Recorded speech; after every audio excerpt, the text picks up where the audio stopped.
Good evening, good afternoon, good morning to you, wherever you're joining us from. Welcome to Medlink Students.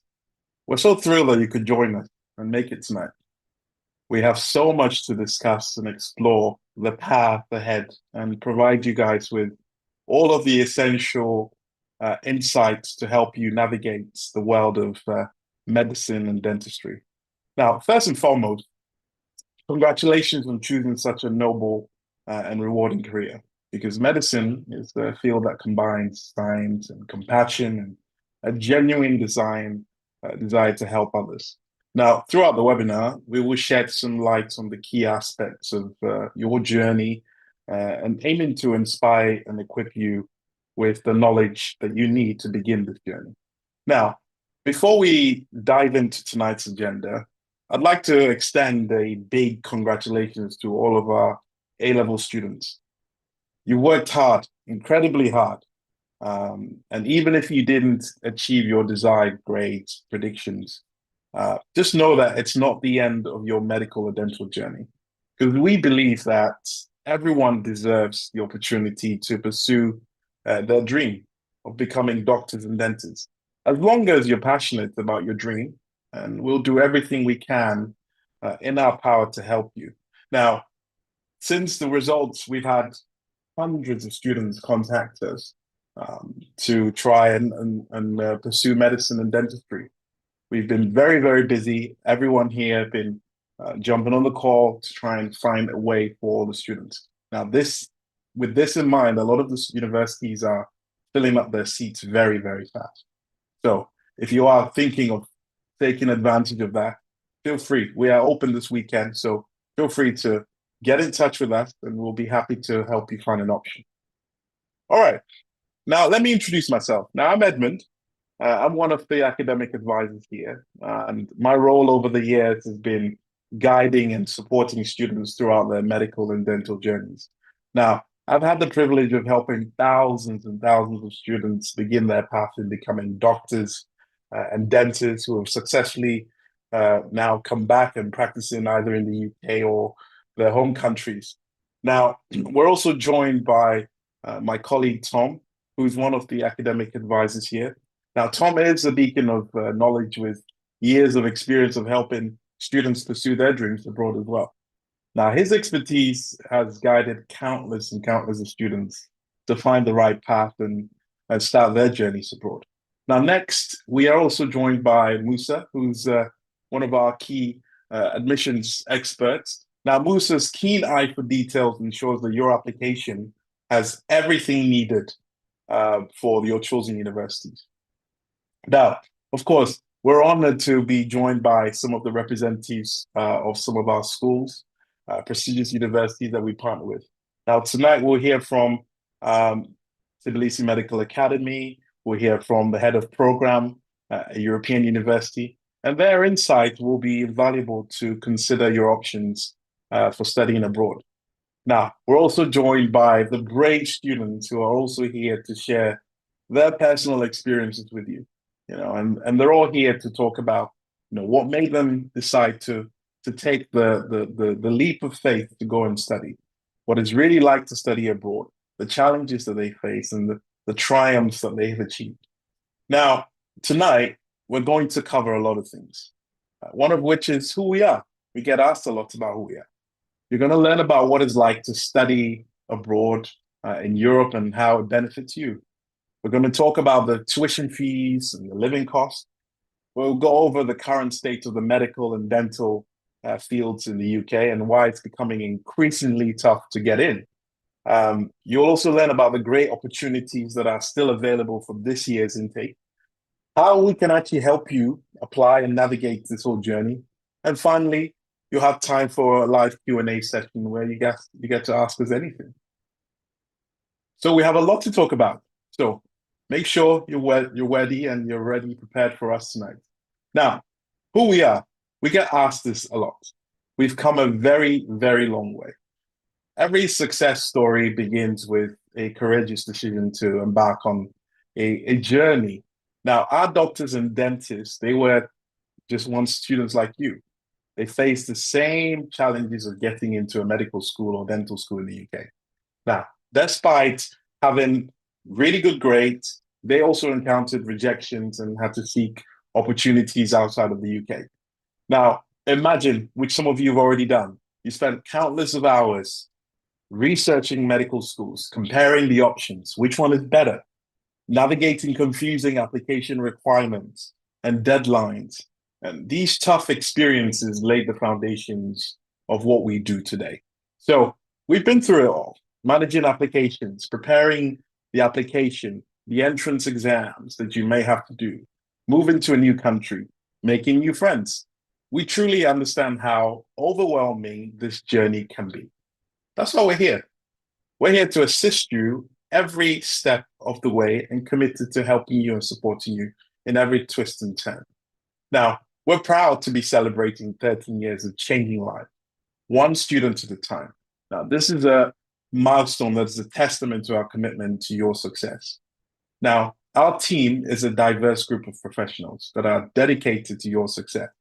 We have doctors who have personally been through the experience themselves, our expert student advisors who can determine the best options with you.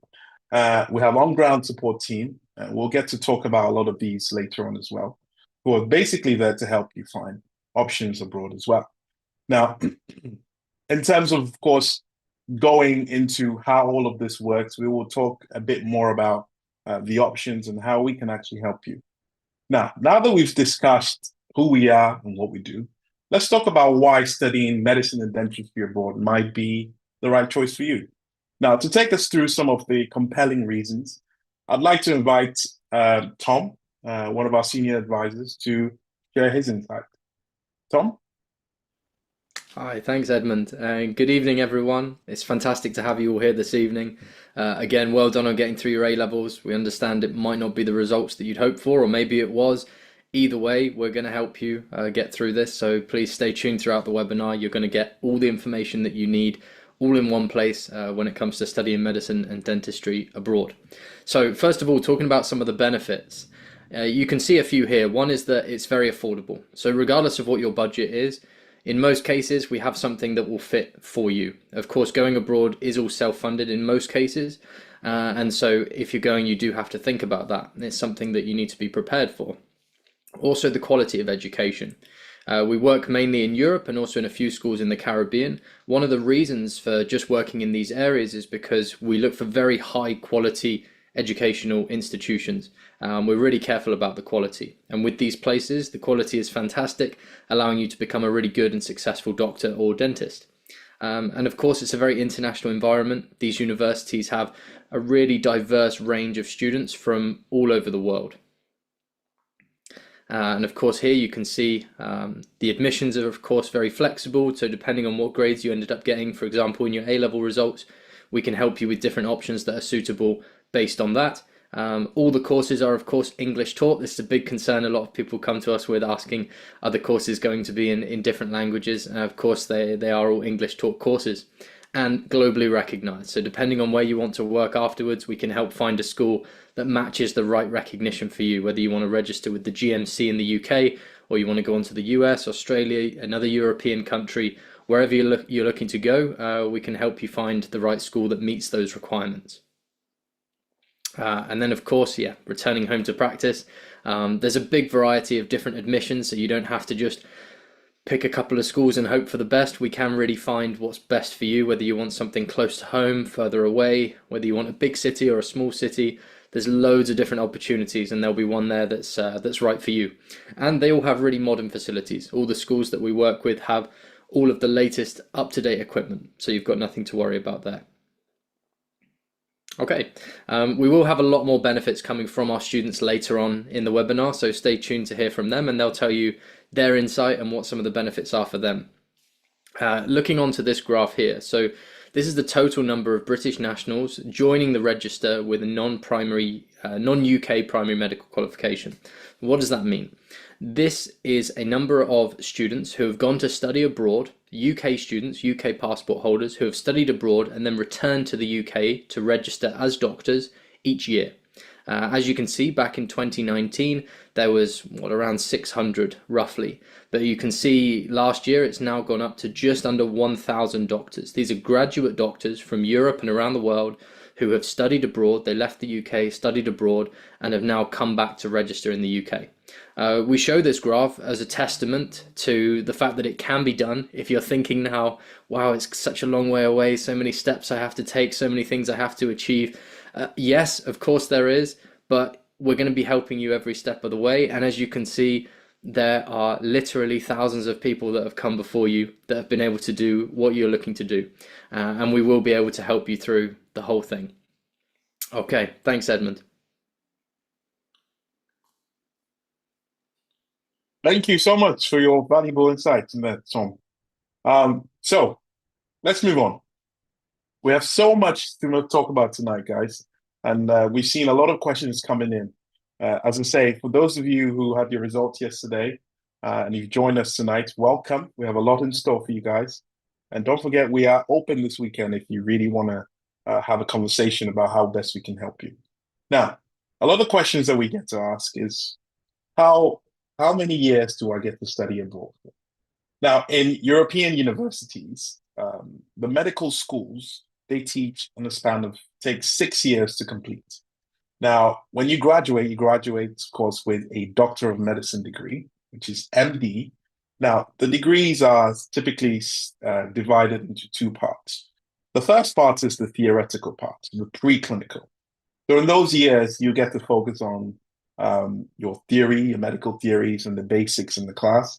But you also get to gain practical experience through things like clinical practice, where you perform tasks like giving injections, drawing blood, measuring blood pressure, and interacting with patients at the bedside.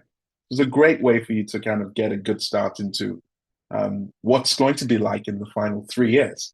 Because after those first 3 years, that's where you get to have your hands-on training. This is where you get to experience real life setting with patients. You get to work alongside with experienced doctors, where you get to have first-hand experience in caring for patients. Now, of course, these courses, as Tom mentioned, these are taught in English, and we've done all the work for you. These are widely accepted internationally. So, for example, if you wanted to go and work in the US or in the UK, Australia, Canada, and many other countries, you're able to get recognized. Of course, we can talk you through what the processes are, given where you're planning on going to.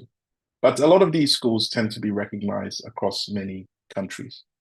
Now, moving on, just like the MD program, of course, the English taught dental program, which is Doctor of Dental Medicine, DMD, or Doctor of Dental Surgery. This follows a similar path, usually takes about 5 to 6 years to complete. The first parts of the course is the theoretical studies. So you get to dive into theoretical lectures, you get to do some practical work. You also get to work on things like phantom heads. This is where you get to have the practical work under your belt. And then you've got the final part of the course, usually the final 2 or 3 years, which is where you get to focus on your clinical experience. So you get to roll up your sleeve and work directly with real patients, where you get to put your knowledge into action, into a real clinical setting. So you get to be supervised by all the dentists, the seasonal dental experts, and then you get to hone in on all your skills. Now, these courses, of course, have international recognition, which ensures that you get to have open doors no matter where you decide to graduate. Now, of course, looking at students that already have science-related degrees, you've got the graduate entry programs. Now, these offer faster routes, of course, more intensive, of becoming a doctor. Now, the 4-year programs, of course, we will talk about some of them, which is in the Caribbean. You can enter the program where the first 2 years are compressed. You get to do the preclinical years, which still follows the same 6-year program, but it's compressed down to 2. And then the final 2 years, of course, are the clinical years, where you get to work with patients in a real setting. And then you begin your journey then that way. Now, the dental part follows a similar pathway. Now, that is more of a transfer of credits. So with a degree that you've done with science related, you're able to transfer what you've done and reduce the course from 5 years down to 4. Now, of course, this is subject to the degree that you have. So we can take a look at what you have and then advise you on the best possible routes that are available to you. Now, of course, these graduate entry programs are ones that we've also done the hard work for you in making sure that you can work either in the UK and in other countries as well. Now, another service that we offer is transfers. Now, transfers, we all know sometimes life requires a change of plans, whether it's due to financial reasons, family issues, academic challenges, or even cultural differences. Sometimes you may find it's necessary for you to transfer to another country, university. Now, it can be a complex process, but we've worked with hundreds and hundreds of students who have successfully transferred to new universities. So our team will continuously work with you to choose the suitable option to ensure that you continue without losing any years. Of course, this is subject to understanding what you have, but we can still help you find the right option available for you. Another thing that is a very big topic a lot of people want to know, is the biggest concern for families and students, is the cost of studying abroad. Now, of course, studying in Europe can be a lot more affordable than most people think. Now, as you will see on the graph there, you can see there's a very options in terms of the tuition fees and how they work. Now, just for your understanding, and for those of you who aren't familiar with this, it's important really to note that just because the tuition fees in some schools might be higher, doesn't necessarily mean that it offers a better quality of education. Many of these universities with affordable fees, they offer just as high quality. Now, the reason why a university might offer more in terms of fees would be the geographical region. So they're more accustomed to these type of fees as well. And so you don't need to worry about finding a university that is really extortionate. Of course, if this is a choice that you prefer in the area, we can have a discussion and see. And we'll help you find the right balance between the cost and the quality to ensure that you get the best value for your investment in your future. Now, a question that we often get asked is, how do you guarantee entry into medical and dental schools? Now, to provide you with a good explanation on how some of the work actually that goes in, I'd like to invite our admissions expert, Mostar, who will explain the admission requirements and how we can ensure your application is successful and you get your acceptance into your chosen university. Mostar? Thank you, Edmund. Appreciate it. Hello, and welcome to the Medlink Students webinar. We are thrilled you've joined us today. This is an important step towards your dream of becoming a doctor, and we are here to support you every step of the way. I'm Musa from the admissions team at Medlink Student, and I'm here to tell you how we can guide you on this exciting journey. Let's start with the basics, the required documents. Each university has its requirements.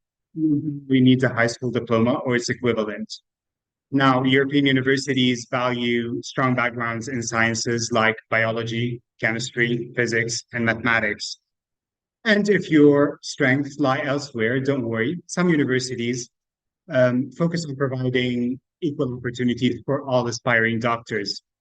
And if English isn't your native language, some universities or most universities will require an English proficiency certificate, and we can help you with that if needed.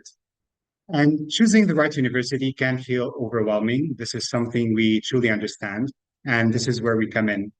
Our advisors are here to help you find options that align with your interests, budget, and qualifications. Whether you're preparing for entrance exams or preparing for interviews, getting ready for that, or organizing your documents, we are here to make the process as smooth as possible. At Medlink Students, we take pride with the relationship with the universities, and hence we keep constant communication with them to provide you with all the updates that you need, ensuring that you feel confident and supported throughout the application process. Your journey of becoming a doctor is unique, and we are here to walk it with you. So contact us and let us explore your options together. Back to you, Edmund. Thank you. Thank you so much, Musa. We've been seeing a lot of the work that's been going in with the admissions team, even in the last, I'd say, 24 hours. A lot of students have been applying. And as I say, we've had hundreds of students contacting us saying, hey, we want to go somewhere. We understand a lot of you are under pressure trying to find somewhere to go to. But don't worry, as I say, we are here to help you the best way we can. Now, let's take a look at some of the top universities that have been popular among our students this year. Some of them are, of course, you've got Georgia, the likes of Serbia, Bulgaria, Bosnia, Latvia, Poland, of course, the Caribbean. Now, each of these countries and institutions, they offer something unique and, of course, educational experiences. Now, over the years, we've carefully selected over 100 English taught courses. And these are medical and dental schools across Europe and, of course, in the Caribbean, that we can match you to your perfect opportunity. Now, let's take a look at some of these options. Of course, we'll hear from the representatives and the students from these institutions. The first one, of course, let's take a look at Georgia. And this is Tbilisi Medical Academy. Now, the full name, of course, Petre Shadat, TMA in short. This is a school that provides a 6-year medical program located in Tbilisi, which is the capital. Now, the course is taught in English. The great thing about the course is the program and getting into it is that there is no entrance exam to go in there. There's just an interview. This is something that we prepare you for. And don't worry, this is online. You don't need to fly there for it. Of course, there is the application, which we will prepare you for. The tuition fees, you're looking at 6,500 euros per year, which is also quite affordable. Now, of course, the university has 2 intakes. Some of the students that are unable to, join us this October can also join us in the March intake. Living costs are also quite affordable, and we get to help you in terms of finding the opportunities that are available for you there. Now, I'd love to tell you about all of the great things about these schools, but we have students here who are here to tell you about their experience, what it's like for them to study at these schools, and they're here live to answer all the questions that you have. So we have Cristobal, who's studying medicine and going into her 3rd semester this October. And she's going to share with you guys what it's like to study there and her experiences. Cristobal? Can you hear me? We can hear you. We can't see your camera, though. Okay, I'm trying to... Can you see it now? Oh. Yes. How are you? Good evening. I'm fine. Yeah, How are fantastic. you? Yeah, very well. Thank you for joining us and spending some of your time. I know being a medical student, you're always busy with exams. Yeah. Can you share with us sort of your experience and what your daily life looks like at TMA? Okay, what my daily life looks like. So in not just TMA, but Georgia in general, we go to school from Monday to Saturdays, but the Saturday classes are normally like limited to like 1 or 2 classes in a day. And it's like normally in the afternoon, so we can get the mornings to ourselves. But like we go to school from Monday to Saturday. So in 1st semester, my schedule was a little bit better because like I didn't have a lot of 9 a.m. classes and like I didn't have a lot of evening classes. But like, as you go up, it like they give you tougher things. So like now I'm in 2nd semester because I'm writing exams now.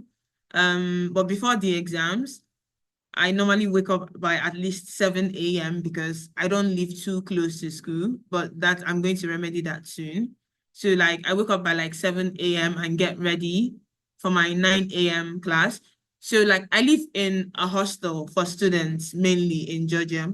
So there's like a specific bus that takes me from my hostel to the metro station. Then I take the metro station to school, and I take the metro to school. And like from where I live to my school, it's like a 5-minute metro ride. So it's like really cheap. And the transport is cheap, I won't lie. Compared to England, the amount of money I spend in transport for transport in England for 1 week could be enough for me for transport here for like at least a month if I'm stretching it, because you get your student card and like the student card charges you less than 10 pence per day. So like it's actually good. I won't lie, like it's good. I like it. So I get to school, I get like to my class, and my school, you're allowed 10 minutes lateness before you're marked absent and all that. But like sometimes the lecturers are more merciful. So I just stay in school, and like we have a canteen in school. And my school is like, I wouldn't say it's in the middle of an industrial area, but like you could say that. So like if you don't like the school food, you could always step outside, buy something in your 10-minute break and come back. And like I normally start by 9 a.m. and by 3 p.m., 4 p.m., I'm finishing. Then I just go home and study and recycle, reuse 6 days in a week. Well, so that is basically like that's a summary of it. Wow. It sounds like an intense program that you're doing, which I mean, medical school is not easy. And it seems Right. like you've settled in quite well as a student. Now, of course, as a student going into to study medicine, what was it that made you decide, actually, I will then decide and go abroad and study? Because you're very young, and I think most of the people listening here don't even know this, which would be great to tell people about your story. What was it Okay. that made you decide, I'm going to go abroad? Because it's not an easy decision to make. Okay, because like I live in England, but before living in England, I used to live in Nigeria. So because like the English system is different from the Nigerian school system. In England, you have to be 16 to be able to graduate from high school. But in Nigeria, you can graduate at 15 as far as you pass your exams. So I wrote my A levels, my A level equivalent in Nigeria as early as 15 years. Then I relocated to England. I wanted to redo the A levels because my parents didn't like the idea of me staying at home. But because I was 15, they didn't let me.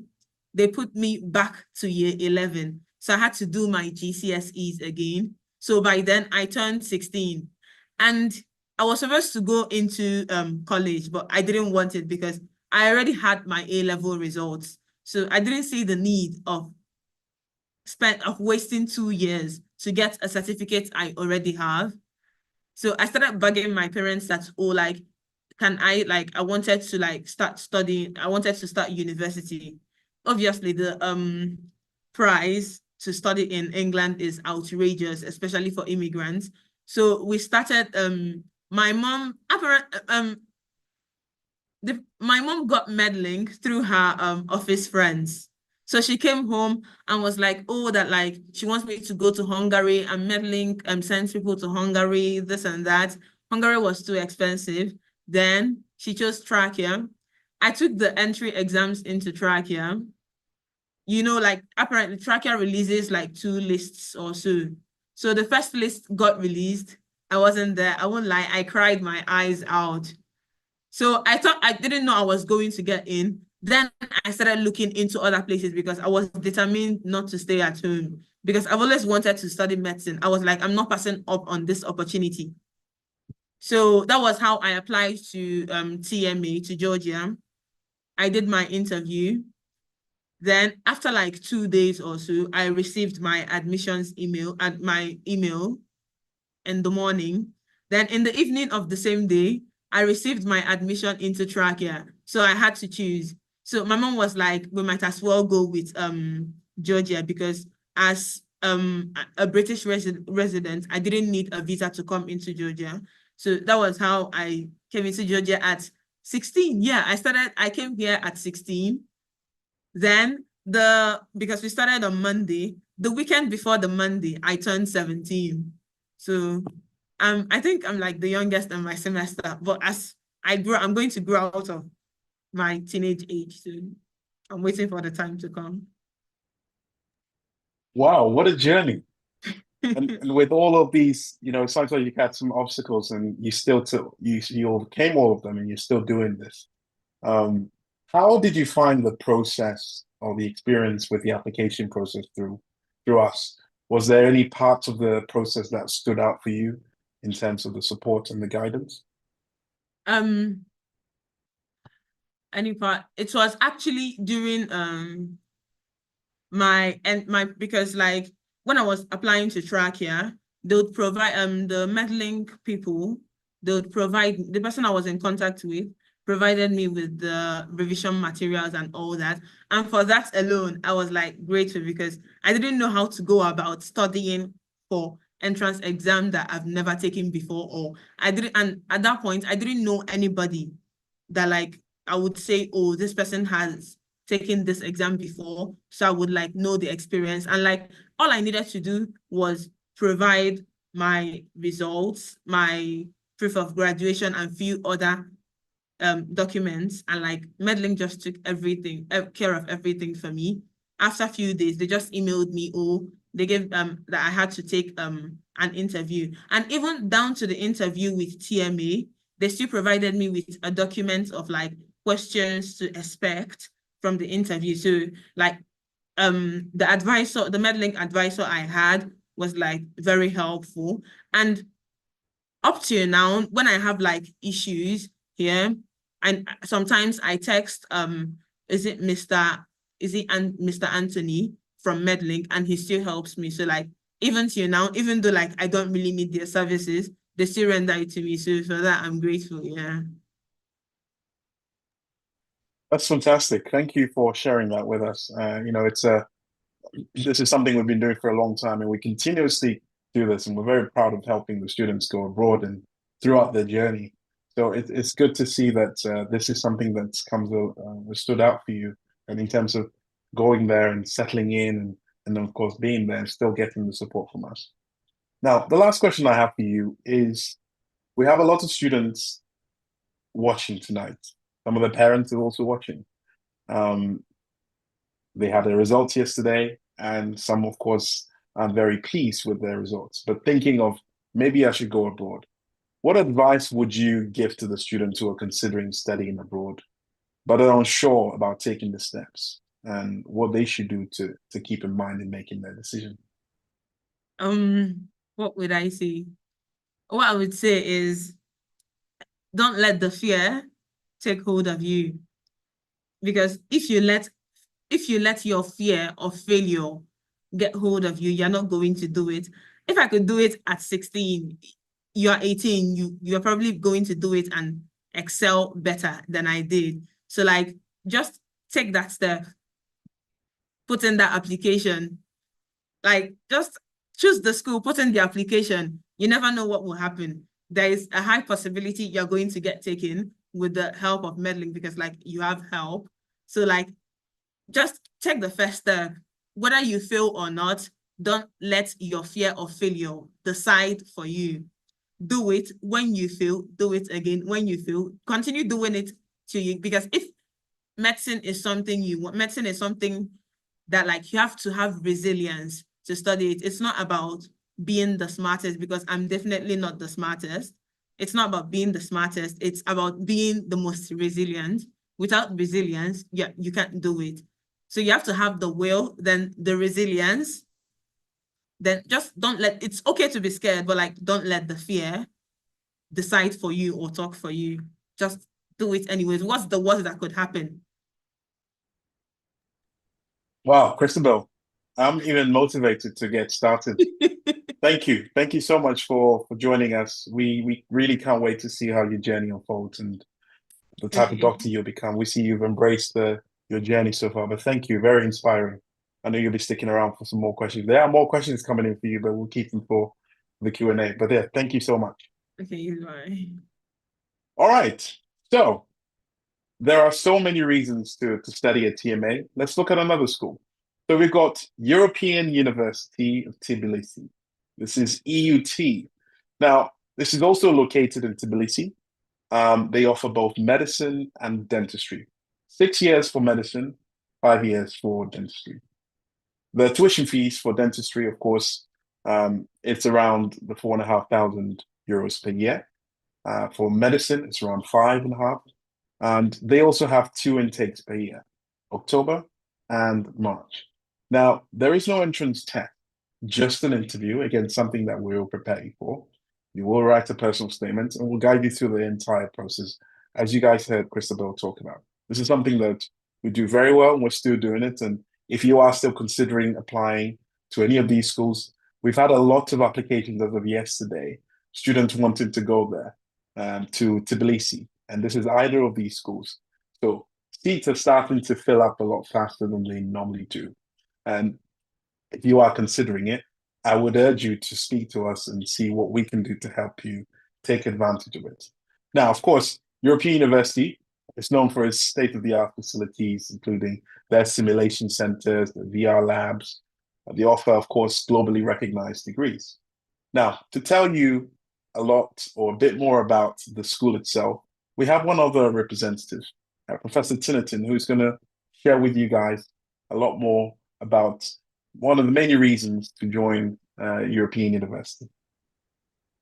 Thank you, Edmund. Can you hear me? Yes, we can hear you. Thank you for joining us. I'm visible, right?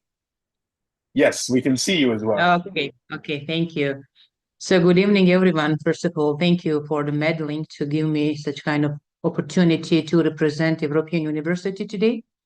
So welcome to European University, and then I will very briefly give the information about our programs and university facilities.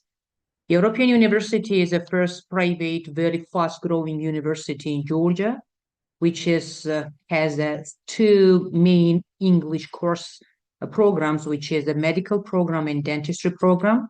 As our colleagues already mentioned, the medical program is 6-year length and the dentistry program is 5-year length. So our programs is accredited by WFM standards and it is recognized by the ECFMG and GMC in UK. So all the standards and the requirements which all these license exams has, we are meeting for their requirements. We have European University has 3 different campuses, which is only owned by the medical and dentistry programs. In the campuses, you can see that we have many facilities. So we have a big library where the students can have their private seats, can have the seats for the different group working places. They can beforehand book these places and then have some kind of meetings and study together for preparing for exams or something like this. Also, we have this such kind of big libraries we have in the 3 different campuses. We have also, you see in the picture, that all libraries are equipped by the modern and the latest version of the books. And then these books, of course, we're updating every year before the semester starts.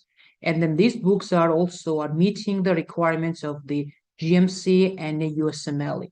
That's why our graduates are having the big demand and also they are passing very good by good marks for the ECS FMG and also for the GMC PLAB exams. The university also is owners the laboratories, which you can see the pictures. These are the biochemistry, chemistry, microbiology, histology labs, which of course is mandatory for the medical and the dentistry students. They are having here the opportunity to do some kind of labs, which is also very important to know for the medical students and which is, of course, important for their future career. We are here, we have also the many... All right.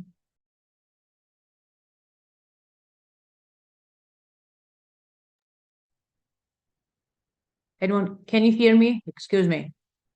Yes, I had a we can still hear you. problem. We can still hear you. Sorry. Yes. So we have in this picture, you can see that we have a big conference hall where in every semester, the university is providing the scientific conferences for the students and for the faculty members. And of course, all the students has ability to involve and to in the researches also and to involve in the all kind of conferences. And of course, after the winner of this conference, internal conference, then the winners are having opportunity to get this type of the winner conference title to the international conference. So that's all this opportunity our students are having. Also, we have the simulation centers, and you can see in the picture, there's the dental simulation center. This means that medical and dentistry program, the first 3 years of the program, this is theoretical part, which is, of course, with the theoretical knowledge, we have the practical skills also, which is teaching and conducting in our simulation center. You can see that all the students are having their own mannequins and simulators, and also the phantoms, on which they are just managing and doing the manipulation, which is extraction of the teeth, which is injections in IV or in muscles, or any manipulation, which then they can done and do to the mannequins. Of course, after the 3 years, this is also with the theoretical knowledge, we are teaching the medicine by innovative technologies. This is anatomy. This is the newest technology to study the anatomy and physiology and radiology in medicine. So European University owns the 3 such kind of machine or table. And of course, also we have the little tablets for the students. And then this is also providing in the libraries of the European University, and the student has all access to this program. After the 3 years, of course, student has ability to work in hospitals as a practitioners, and then have their clinical clerkships in the hospitals. And then I want to announce that European University owns the Joint University Hospital, which is 100% owner under European University. And our student from the first year can have ability and opportunity to practice in our university hospital. Same time, you can see here that we have a European University owns also the EUDent, this is the dental clinic, which is fully 100% owner of our university. And here also the student can have practice with a real patient. So that means that in a university during the program length, right, the student can have theoretical knowledge, can have the practical knowledge, first of all, on the mannequins, and then of course, the practical or bedside teaching with a real patient. Of course, with the study, same time, the student can have some kind of extracurricular activities, right? And the students, European University has ability to give the students their, like, for example, we are all arranging and managing every year, like parties, we are managing and having the volleyball, basketball, dance, and chess teams. So we have also the graduation big and welcome parties. And then we're, of course, the main goal in course is students.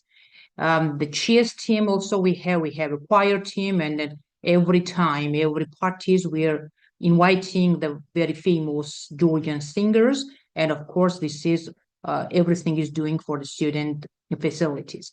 And then a very important thing here also I want to mention that European University has many exchange programs with the different collaborators with the different countries. And of course, every year, twice in a year, we are having such kind of programs and providing to the students, and high GPA students are having a chance to participate in such kind of conferences. It's exchange programs, and they can go to the semester or 2 semesters to the different countries. Of course, also European University has and are the participant of the Erasmus Plus program, which is of course funded by European Union, and then fully funded programs are the student can go to the different universities, international and foreign universities, and gain the practice, and also they're not paying anything because all of them is funded by the European Union. Also, our program has the recognition to the different countries. And then one more thing, the European University has our own dormitory, and then this is a first private university in Georgia, which is having their own dormitory. And also the dormitory is for the 300 students. But except of this, the European University also has a private beds. That means that they are owning private houses, and then they're providing and helping for the students, of course, mainly international students, to have the places where to live. So this is a full comfort and full service we are giving for the students to study and gain the high quality education with the theoretical and the practical knowledge. And of course, finally, I want to tell you that lecturers, which means that academic and invited staffs, we are having not only from the Georgia, Also, we are inviting our academic staffs from the international field. So from the UK, also we have from the Spain and from different countries. They're coming here for the semester and then providing for our international students many lectures. This is very shortly what can I do and give you information about a university. So if you have any questions, please feel free to ask me. Thank you, Edmund. Thank you, Tinnitin, Professor Tinnitin, for joining us. These are one of the Thank you. fantastic reasons why we have partnerships like this to help present the university in a prestigious way. Thank you so much.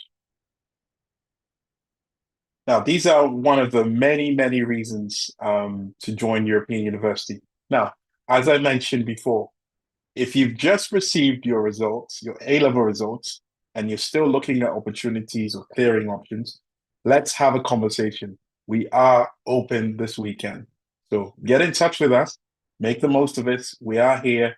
I remember just yesterday, the phone calls wouldn't stop from 8 a.m. all the way till into midnight. We were still talking to students and they still wanted to help. So get in touch with us and we will have a call with you no matter what time it is. All right? Okay. We have some students for you guys. So European University, we invited some students to come and talk about their experiences and share their stories with us. So first up, we have Chanel, who's going to share her experience. She's a medical student. Chanel, are you still with us?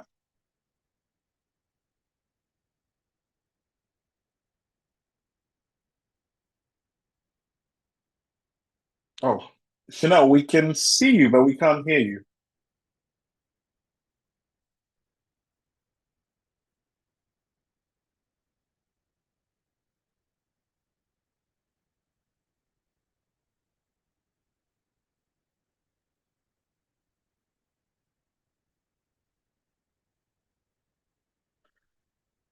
Can you hear me? Okay, don't worry. We can come back to you once you've fixed your microphone. We do have another student who's doing dentistry. Amina, are you with us?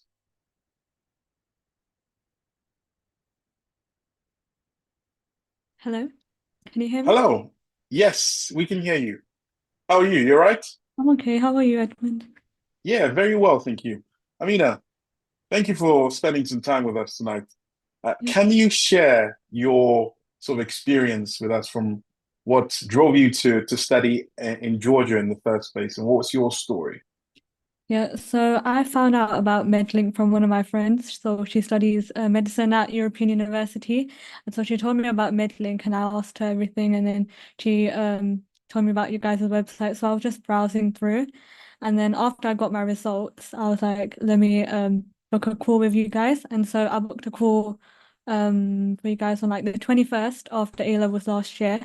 And then I talked to you, Edmund, and then you helped me, you told me about the European University because yeah, I saw the university online and you told me everything about it. You told me how like the curriculum and everything.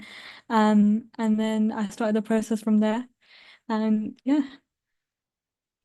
Wow, amazing. I'm so glad that you took the step because I know, of course, having a friend there is always good and reassuring. But Yeah. then there is also your journey. Yeah. So it's good to finally see you and to take that the advantage of going abroad.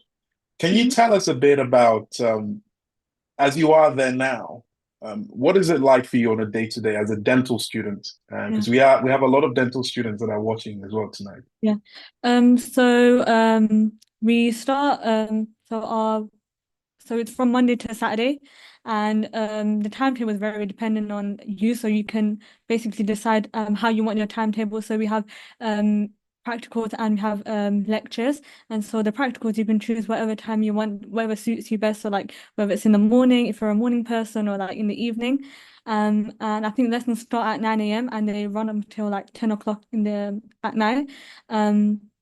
And yes, you can just choose your own timetable, and you don't have university every day. So like some days you'll probably have one lecture and then like or a practical, and then the day after you might have like a full day, and yeah, that's about it. And Fantastic, thank you. Seems like they're keeping you busy, but they're kind of moving that up in different yeah, stages, which is great to see. Yeah. For you being there, how has the language barrier been for you? Have you faced any like that, or living in Georgia? How have you overcome them? How Yeah, supportive has so it been navigating these type of challenges? Yeah, so at the start it was quite hard, like not knowing any Georgian, like I would go into shops and it'd be quite hard. So I'd like use Google Translate or I feel like lots of people understand English over there, but sometimes it is a bit hard. But then within the dentistry program you have to do Georgian for like 4 semesters, so you have to learn the language. And that's helped me quite a lot. So like especially with like communicating with people, so just day-to-day conversations quite easier like when you're learning Georgian. So I've been doing Jordan for like 2 semesters now, and it's helped a lot. But other than that, I feel like communication at the start was quite hard, but throughout the year I've been learning more Georgian, and it's helped a lot. But it's not that bad. I feel like it's not hard to like communicate with people. It's easier, especially when you're learning Georgian in university. But within university, everyone speaks English. Like even the lectures, they're in English. Um, there's not really a problem like within university, but then outside it can get a bit hard. But I'm managing. It's not that bad. That's brilliant. Before you went over to Georgia, how Mhm. was your application process throughout in terms of with us and Yeah. how it went for you throughout? And was there anything that stood out for you whilst you were Um, going through the yeah, process? it was quite really smooth actually because I started my process I think after A levels, and then it lasted until like, so at the end it started from like the end of August and it lasted until like this beginning of September, so it was quite fast. And like if I had any questions, I'd always just give you guys a message on WhatsApp and you guys would respond like straight away. So it was really nice. And I was a bit stressed at the start, but then you guys like reassured me and like told me that it will be okay. And then you guys literally helped me with everything, like with the interviews. I got like a few questions that um I was told that they might ask, and so that helped me with the interview. And then I feel like after the interview I just had to wait for my response from the university, and then it took about like a week or two after my interview. I heard back from the university that I got accepted, and then yeah, and then I got emails about when the university will start. So I booked my flights after I got accepted, and yeah, and then once I got there, it wasn't like the end. Like I remember when I was in Georgia when I just went in, I got an email from Medlink saying that there was a tour for the university. That was really nice because it was like a little head start before starting there. So I met like loads of students, I talked to people, and it helped me a lot. It was really nice, like beginning to my journey. Yeah, it's all part of the community because you get to feel like there are other people there just like me studying dentistry or medicine and what their Yeah. stories are. That's great. In terms of being abroad, uh, I get to speak to different students from different cultures as well from the UK. Now, Yeah. being a Muslim girl in Georgia, what has that been like for you culturally? Me personally, I was talking about this with my mom today as well. I was like, I'm really happy. I feel like for me personally, I'm happy that I chose this university because there's a big like Muslim community. Like with prayers, we have a special prayer on Friday, and our university holds it every Friday, and it just makes me feel really welcome. And I feel like being a Muslim is it's really nice. Like I feel like people in Georgia, they're really accepting. Like they understand like us, and is I don't feel like I'm different from anyone, especially like within universities, like a lot of Muslim students, and we've kind of built our own little community, and it's really nice. I feel like it's just how I've been treated like in the UK, like when I was studying here for like A levels, and when I was in sixth form it was just the same as it is right now in university, so it's quite nice. That's brilliant. Thank you. That's very reassuring as well because when I talk to students, the parents will be worried, Yeah. students are worried. So thank you for sharing that. Yeah. Final question for you. Mhm. The students that got their A-level results yesterday, I'm sure you know the feeling a year ago. Mhm. What advice do you have for them? And they're a bit apprehensive about maybe even getting in touch and worried whether they might even get in. What Yeah. advice do you have for those students? I'd say just go for it because I remember like I was literally here last year watching a webinar. Like I was literally sitting here watching you guys, and I was really scared. But then I feel like you should just go for it because I was going to take a gap year and I was like, I didn't know what to do.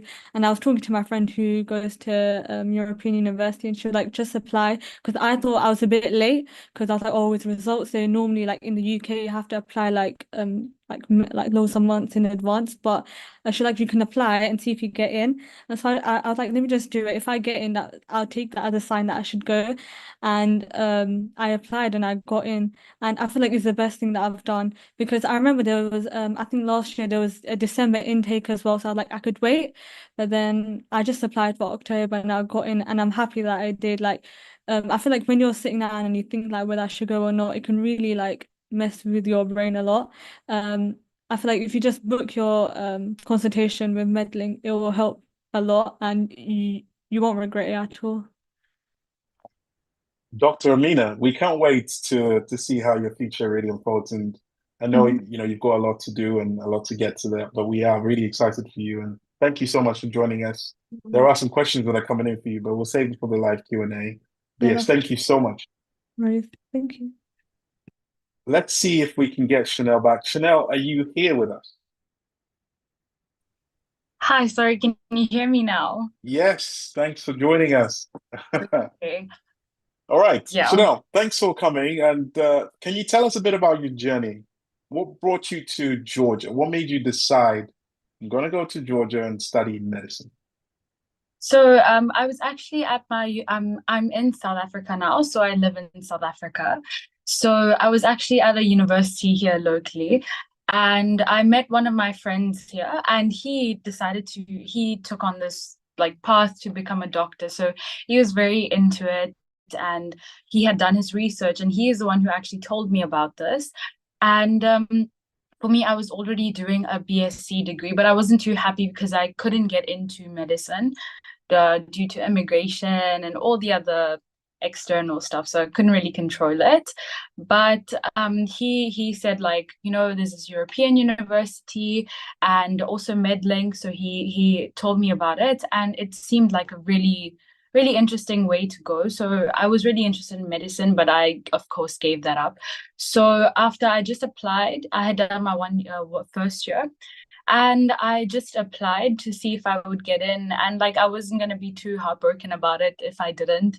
So I ended up getting in. It was about like a 2-month process, but like that kind of was like, okay, getting used to the idea of being abroad. And because I never would have thought to go all the way somewhere in Europe and like stay away from family, because I'm a very family oriented person, so I like being at home. So for me that was like really scary, but it definitely like it's definitely something you should do if you're looking into it. It's definitely something you should do, and it teaches you a lot. I mean, coming out from home, like you get out of your comfort zone, and you really just get exposed to so much. So it's really something you should go for if you're looking into it, definitely. I think you've answered a lot of the questions that I even had for you. Fantastic. Thank you. It can't have all been just great, great, great. You must have had some obstacles. What was Yes. one obstacle that you faced and what you did to kind of overcome that? So it was just the applying for the visa. That was one of the main obstacles, but Medlink did help with that process. And also another obstacle I think would be like just getting used to Georgia. Like coming from South Africa, it's a very homely country. It's like a very like everyone is really nice, and like it's very, you feel at home here. But like going into Georgia, it's a completely different aspect. I mean, you have to get used to the people, but over time you definitely do. And you get around, you when you live there, I mean, of course you learn how to like handle different things. So like transport and stuff was like crazy for me, because like we only travel by like cars here and stuff. So like you don't travel by like buses and stuff. But in Georgia, it's very accessible. Like you can travel through metro, you can travel through buses. There's Ubers and everything is available. So it's very easy in that way. So yeah, it's just a lot of getting used to, definitely, but you get around with it, really you do. Ah, fantastic. Safety is a big thing for every student. Parents, they're worried they're sending the child abroad, are they going to be safe? Are they going to be all right? If there's an emergency, they'll have to fly over there. How safe are you in Georgia? So I live in the dormitories, and I give this example to everyone. Like, if I ever need anything, even at like 1 or 2 at night, we have a 24/7 store that is open. Like, just maybe like a 5-minute walk, not even less than that. And I can go at night alone or with my friends. Or it's like it's really, really safe. No one's gonna approach you. No one's gonna it's really safe. And yeah, coming from South Africa, it's definitely different because here it's not so safe, but it depends on where you live and stuff. But that's here. But in Tbilisi, it's really safe, definitely. And if you get lost, you are able to find people who do speak English. So there are people to help you. And in Tbilisi, I think there's a lot of students, you find a lot of students. So there's always that aspect, you can always ask people for help. And yeah, so it is really safe in my opinion, really it is. That's reassuring. Thank you very much.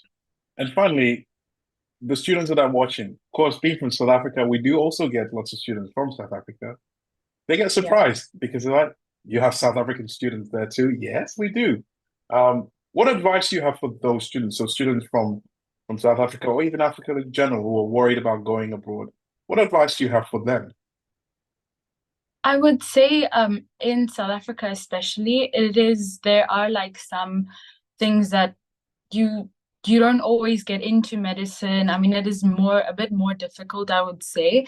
So that was the same thing that happened to me in my case. So going to Europe, I feel like, yes, it's a bit easier.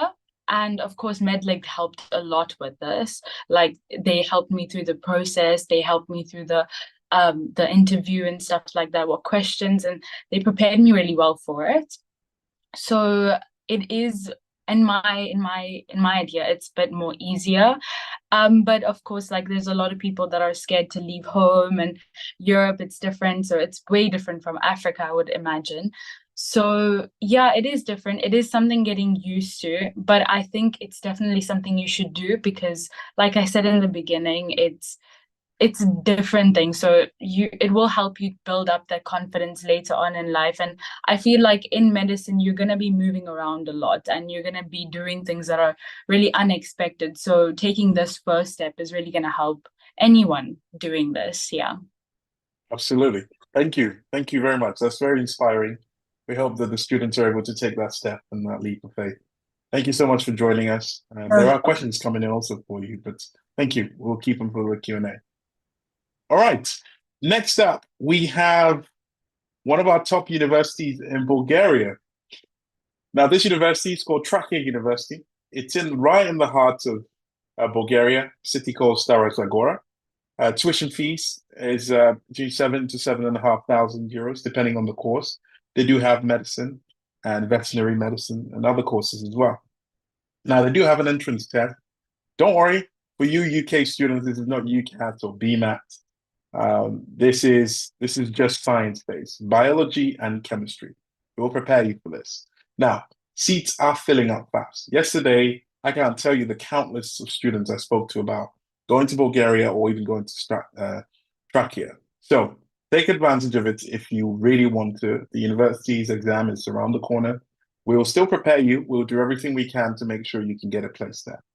The living cost, of course, is anything from around 450 euros a month. And of course, we can help you settle in when you do arrive. Very great university, recognized in the UK and other countries as well by the GMC. Now, we have a student who is taking time out of their day to share their experience with you. The student has embraced the journey of studying in Bulgaria, and she's here to tell you a lot about her story, her journey, and any advice that she has for you. So we have Ellie. Ellie, are you here with us? Hi, can you hear me? Yes. Amazing. Hello. Thank you for joining. How are you? I'm good, thank you. How are you? Very well, very well. Ellie, tell us about your journey. What made you end up in Stara Zagora, Trakia? So I would say my journey to medicine is quite different to probably most people's. I don't have a science background. I do not have A levels in biology or chemistry.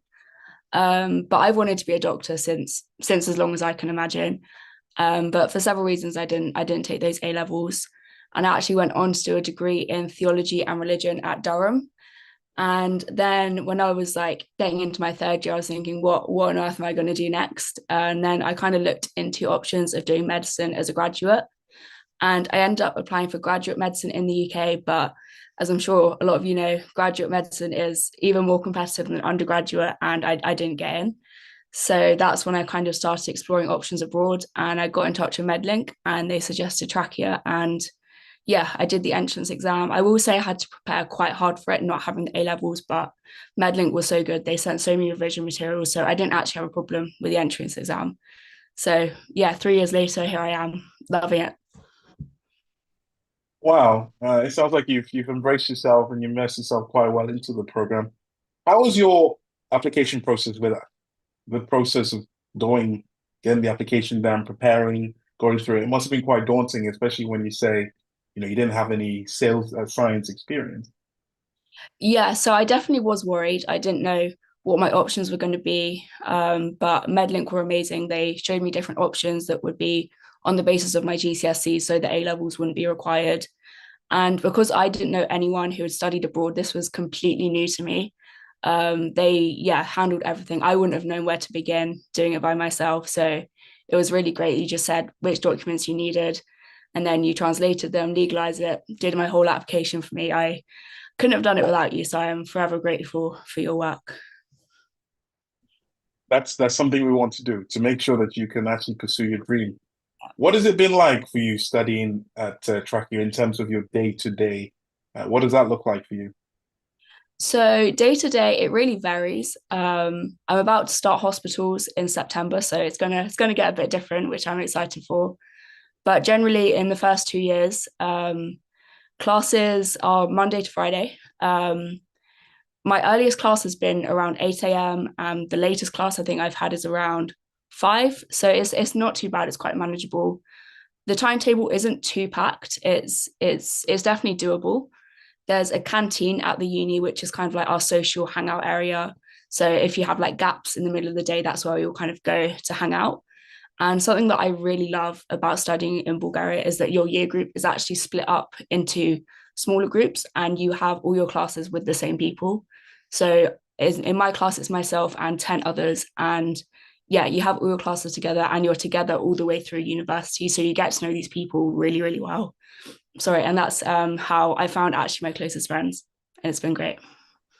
That's brilliant. I think it's a very important thing you raise as well. The smaller class sizes, they make such a huge difference when you're studying, especially medicine when it's so complex. I know in the UK, the medical schools, they're thrown in 300, 400 students. With this, it all seems like you're quite present because the teachers get to spend time with you. If you don't understand something, as a group of 10 people, you get to ask questions as well. How have you found that experience of small groups? I personally love it. I think it's really good. Me and my class, we have very good bonds. We get on very well. And it also helps that because it is a smaller uni at Trakia, it means the teachers get to know you very, very well. So they don't, you're not just a name at Trakia, your teachers do get to know you. They're interested in you as a person as well, which I think is really beneficial, especially when you're so far from home. It's nice that they want to actually know you and understand you as a person. Yeah, fantastic. Thank you. And in terms of course, being there, you're 3 years in. What was one obstacle that you went through that you faced, and what did you do to overcome it? So, of course, when you're going to a new country, there's going to be challenges. It's a new language, new culture, new style of teaching. I was used to UK university style teaching. This is very different. But yeah, you at the start, it's like, what is going on? This is so different. But I think you learn to be resilient and you learn to see these not as challenges, you see them as new things to embrace. And yeah, I think over time you kind of adapt and get used to things. And even like with the language, when you first get there, it's like, what is this? Because it's a different alphabet as well. So you can't even read the street signs when you first get there. But yeah, eventually I got to a point where I realized that, wait, I can understand kind of the gist of what that person's saying. So it's a gradual process, but if you learn to embrace the differences, you'll enjoy yourself, I think. Yes, that's very true. I know one of the biggest things that when we're talking to students is they want to know how other students are finding life there. And I think you've embraced this very well and even gone to social media. I know you have a TikTok page, which I have seen. I know it'd be good to share your page as well because I've seen a lot of the videos. A lot of the things you're sharing is really, really insightful. What drove you to wanting to do that? Because I can't tell you how a lot of students look at this and they say, "Oh, where is she studying?" And then it kind of brings that conversation back up, students wanting to go abroad. Of course. So I think I see a lot of people posting about Plovdiv and Sofia, but because Trakia is a smaller university, it's not really as spoken about on the internet. And I would just wanted to share that with people because when I was applying, watching videos online was really helpful to me to actually get an idea of what it is like day to day. And yeah, I just always think that if I can do it with not having science A levels, like you can do it. There is a way. I just want to encourage people that if you have a dream, like you can pursue it. You might have to take a bit of a windy road, but there is a way. If I can do it, you can do it. That's very true. Don't forget to share your TikTok page with everyone so that people can get to follow you and follow your journey, which we are also doing. Any advice that you have for those students watching A-level results as yesterday? They're nervous about perhaps even going abroad, thinking this might be a rush decision. Am I doing the right thing? Any advice for those students? Of course. So if I could go back and talk to myself when I was in the process of applying, I would just say, just do it, throw yourself into it, get involved. Like you're gonna love it. Like I can't think of actually anyone who doesn't at least enjoy it at a minimum. Like people do love it. You get involved. It's a great community. Like yeah, you'll be around people. If you can just get stuck in, you will love it. It's great, and honestly, it's just so much fun. I can't recommend it enough. Yeah, I can tell from your videos, you seem to have really immersed yourself into it really well. Thank you so much, Ellie. That was very inspiring. And Thank you. I think what's really stood out for me is the fact that you didn't even have the science background in A-levels and you're now a third year student. Very inspiring. Thank you so much for joining us. Thank you. Thank you, Ellie. Bye. All right. So let's move on to the next one. We're now in Serbia. All right. University of Novi Sad. Fantastic medical school. They also teach dentistry and pharmacy. Now, medicine and dentistry are both 6 years. And then, of course, pharmacy is around 5.5 years. The tuition fees is around 7,000 euros per year. And of course, living costs generally, you're looking around 600 to 700 euros a month. There is an entrance test. Now, something that we've done with a lot of these schools, even University of Novi Sad, is that they did close because they had so many students. They told us they didn't want any more. But after discussing with the university, negotiating with them, we've managed to save some seats for some of our students, especially those students that finished their A-levels. We can still apply for you to the school. But of course, there is an entrance test. We can prepare you for this. This is biology and chemistry. Just get in touch. We'll provide you with everything you need to get the application sorted and then also for you to sit the test. Now, of course, we do have some students that can tell you a lot about their lifestyle there. We actually even have one of our on-ground supports who's also a student there. And he's here to share his experience and what it's actually like when you do get accepted and you go abroad and you first arrive, what the process is like. We have Prince. Prince, are you here? Hello, hello everybody. Good evening, Edmund, and thank you, Team Medlink, for having me here. I am second year medical student at Faculty of Medicine, Novi Sad, and also on-ground support staff for students. And I'm about to enter third year by next month. Oh, fantastic. And for you, of course, how's your experience been studying at University of Novi Sad? So yeah, I always wanted to study in Europe. So I wanted to, like, I lost like 3 years in India because of my personal surgical reasons. And 2 years due to COVID.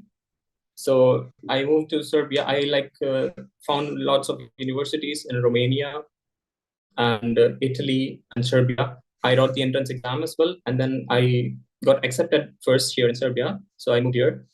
I faced a single challenge that was for me to find the accommodation because I had zero connections here. So that was the main challenge for me to find apartment. I had to stay in the hotel first, and eventually I found one. University here is like really nice. The professors, they are very much helpful and easily approachable. We have practical lessons, and we get like real cadavers, not just dummy parts. We get real cadavers for our practice for anatomy and physiology as well. Ah, fantastic. Thank you very much for sharing that. It's very good and good insights as well. Now, of course, we do the application, everything is done, the student's accepted. It's like, what's next? Going on, arriving at the school can be quite daunting, getting to the airport, arriving, all of those things.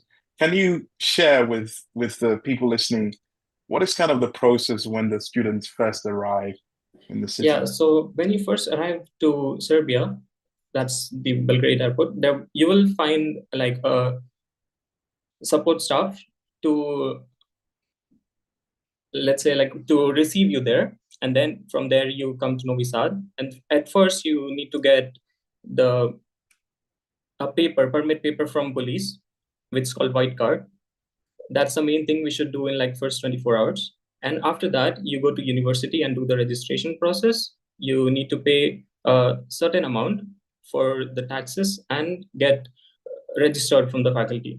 And there is one more process, which is called SOVA from our faculty. We need to set up a student profile there and log in through that. So we get all the course details and we can log in through for all the single courses for each particular year. Oh, fantastic. And in terms of accommodation, do you support with that as well, just for the people that are listening? Yeah, so in terms of accommodation, like we have got certain agencies and some Facebook groups to find apartments here. So it's not that very much difficult. If you like to stay on your own, it would be a bit expensive, but if you find some friends and share an apartment, it would be reasonable. Like for me, sharing with a South African friend, and we pay like 450 euros for the apartment. So per head, it is 225 euros. Fantastic, thank you. I mean, we do hear great things about the work that you do and the support that you give to all the students that arrive, which is fantastic. Last question for you though, what is life like for you as an international student, medical student? So yeah, my university, it has like a diverse student section, and it's very much famous for our international students. Like in my year, last year, I had 22 different nationalities in my batch. So there's not a certain major group. We have like students from UK, Germany, Greece, Slovenia, from Middle East, from African continent. So it's very much diverse. We have students from all of the part of the world, even from Pakistan, from India. Wow, that's very diverse. It's good to see the different students from different countries, which makes it for a good environment as well.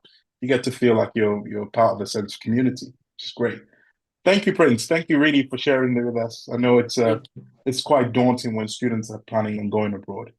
Yeah. Right. For those of you who are still here, who have just joined us, we've been talking about a lot of these schools. Welcome. As I mentioned, if you received your results, we are still available this weekend. Don't forget this. We are still going to be available tonight, throughout from Saturday and Sunday, just for you to make sure we can talk about your options abroad. So don't hesitate, as all the students have advised you, get in touch. Let's have a call. That's all it takes. All right. We have another student for you who's also studying medicine at the University of Novi Sad. Abra, are you there? Hello, yes. Can you hear me? Hello. Thank you for joining us. Thank you we for can having me. we can see you. Hello. Hi. So, can you tell us a bit about your journey? What brought you to Novi Sad? So my journey is really long. So I was a student in Ukraine. And of course, due to the war and all the complications that came with it, I had to leave. And with that, I had to pause my education for a little bit. So when the war sort of started, I was in my fourth year, second semester. And obviously I couldn't study online with Ukraine, and it was very challenging at the time. And there was the stress of the war after coming back home, and it was a really stressful time. So I sort of stayed home during this 2023 period, and a friend of mine sort of suggested Medlink, and I thought it was sort of impossible because wherever I would sort of ask for transfer, it was very challenging, especially for like fifth year, fourth year students. So I thought it was kind of not possible because everywhere I would ask, they would say, you know, you have to either start from scratch or you have to do this or you have to do that. And it was very stressful. So when I reached out to Medlink, my advisor at the time, Ivan, he really, really helped me a lot. And he just gave me the options that were suited for me. And at the time, Serbia was a really, really good option. So I went ahead and I went for it, and it turned out really, really good. It was perfect for me. It was the process of it itself, it was very easy. I didn't really have to do much. All the work was done for me, which made it sort of, it relieved that pressure. And no, yeah, it was really, really easy. So just go for it for sure. Fantastic. You know, you've had quite the journey having to Yeah. go from Ukraine and then going from there to then Serbia. How have you found the difference in terms of going from Ukraine, settling in, adapting there, and then having to then adapt somewhere else? What was that like for you? So I think the first few weeks I was a little bit nervous because during the 22-23 period when I went back home, I also sort of went back into my lifestyle, my casual day-to-day, and everyone's speaking the language that I speak. So I live in Qatar. So everyone around me speaking Arabic, I'm speaking Arabic. So it got a bit more comfortable. So my brain sort of had that pause in between. And then when I had to go back to Serbia, I had to readapt to a whole different country again. So for the first few weeks, it was a little bit challenging. I was a little bit scared. I was a bit nervous, but then it was also around the school time. So I got the chance to meet a lot of students, and there was on-ground support as well. So they sort of made me feel a little bit more welcome, and they helped me with this anxiety that I had at the time. It was very stressful, but everyone was just so reassuring. Everyone is so nice. The Serbians themselves, they're really, really sweet. I can't, like, personally speaking, I haven't had a single bad experience with them. Like, I'm a Muslim girl, I'm African. You would think that you would have a little bit of racism, let's say, or any sort of bad intentions towards certain nationalities, but I can't say that really. It was such a good experience. The city is really nice. The people are really nice, and there's a whole, like, the city is filled with different sort of nationalities. So you don't completely feel alone. The environment is very welcoming. That's really reassuring. Thank you for sharing that with us. Yeah. Have you started your clinical years? Yes, I have. So I finished with my fourth year, and I'm starting fifth year hopefully in October. And when it came to the practical classes, they were quite helpful actually, and when I compared them to what we did in Ukraine, it's, I would say, 10 times better. The doctors are really nice. They're very helpful. Everyone speaks English. When it comes to the patients, there are a decent amount of patients who do speak English, so there's nothing to worry about there.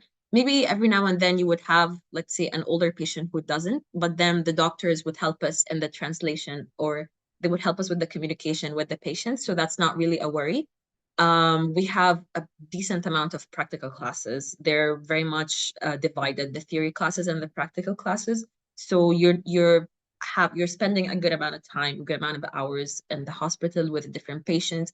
And sometimes, you know, the doctors would also suggest if you want to come after hours during the weekend, you know, it's a personal thing. If you want to, you're most welcome. So you can always approach your professors or your doctors for that. Everyone would just go with it, and they would definitely help you out. Oh, fantastic. Yeah. That's actually really reassuring as well in terms of being there and your safety and how you're finding the clinical Sure. placement. I know, of course, your journey, as I say, it's never been straightforward, but the resilience, I think all of the students from Ukraine has been amazing to see, and having to still go through and not giving up and Yeah. it's been very inspiring.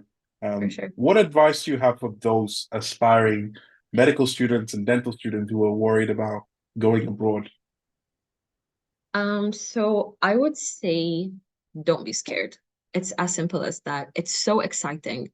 You're not only studying medicine, you're studying medicine abroad. You're getting to meet a whole different new people. You're being surrounded by different nationalities, different culture, different religions. It's so exciting.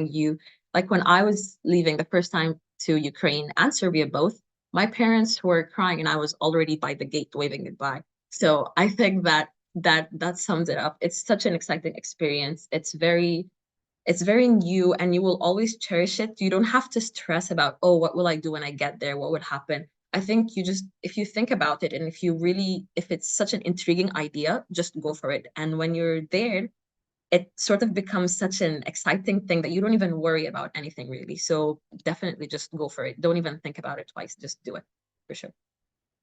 Dr. Abra, thank you. Thank You're you so nearly much. there, and we're really, Yeah. really excited to see Yeah. your journey unfold. Thank you so much for joining us. There are questions coming in also for you. We'll be asking you also if you're staying back for the live Q&A.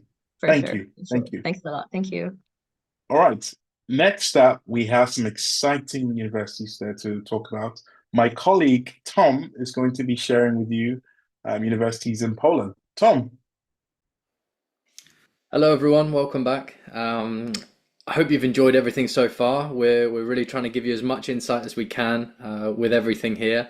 We're now going to be talking a little bit about a university that's still available in Poland.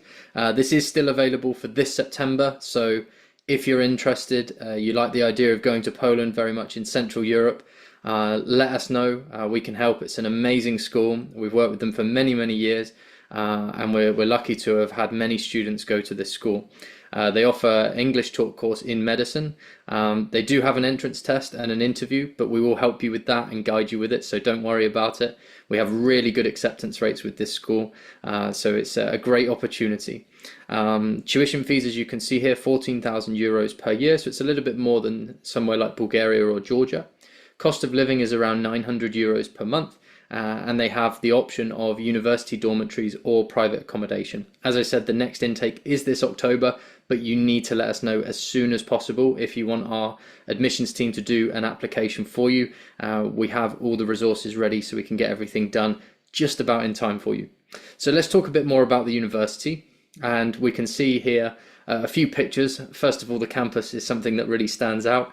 It's looking a bit like an Oxford University in Poland. It's a really stunning campus and it's a lovely city. It's a really nice place and a really nice, friendly environment. It's still a big enough city to have everything you need there, but it's not too big like some of the capital cities. So you can find a bit more peace and quiet there compared to other places. Moving on from here. So you can see here some of the laboratories for the campus. Again, it's all state-of-the-art equipment in Poland. They have fantastic equipment with their universities, and Bialystok is no exception. They've actually won awards before for the facilities that they have there within the country. And here you can see some of the lecture halls and the lecture rooms, which are well equipped. Again, the classes in Bialystok vary. Sometimes you'll have the bigger lectures, and oftentimes you'll have the smaller study groups as well. So the study groups will be 10 to 20 students per group, and they'll be the people that you spend most of your time with. But some of the bigger lectures, like some of your anatomy sessions, for example, will be in the larger lecture halls too. So you get a great combination of education. And here, of course, the clinical practice. Poland is well known for their clinical experience, so you will get loads of clinical practice in local hospitals within the city. And of course, before the clinical practice comes the simulations. They have all the simulation equipment that is required for you to be really confident when it comes to working on real patients. A little bit more on that here. Okay, extracurriculars. You can see here the extracurricular and leisure activities. There are loads of different student organizations. They're always making more at Bialystok as well. They really care about the students and want to do everything for them. They are super supportive. So it's a really great opportunity for anyone who wants to really get involved with a lot of extracurriculars, which are really important actually. When you're going to study medicine, you've really got to try and have a lot of fun as well, and that really helps your mind and helps you to get into gear when it comes to focusing and achieving well on all your studies. As you can see here, the student cohort in Bialystok, they get really involved and really stuck in. There are also a lot of academic institutions as well, and academic different opportunities that you can get into, lots of research opportunities too.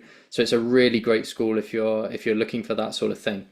As I said, it is still open for this September, so if you want to know more, please do contact your advisor directly on WhatsApp, and we will be able to help you with that. This is a very well established school. It's a great opportunity for anyone looking to study medicine abroad this year. Okay, so next up we've got Mostar. Mostar is a fantastic university located in Bosnia. They offer English taught course again in medicine. With this one, there's no entrance exam. So this one, they're purely looking at your A-level grades.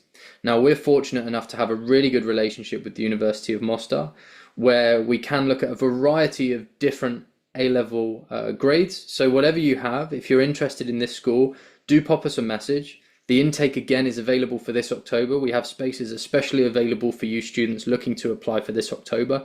So do contact us and let us know, and we can discuss this opportunity for you. Let's go a little bit more into it.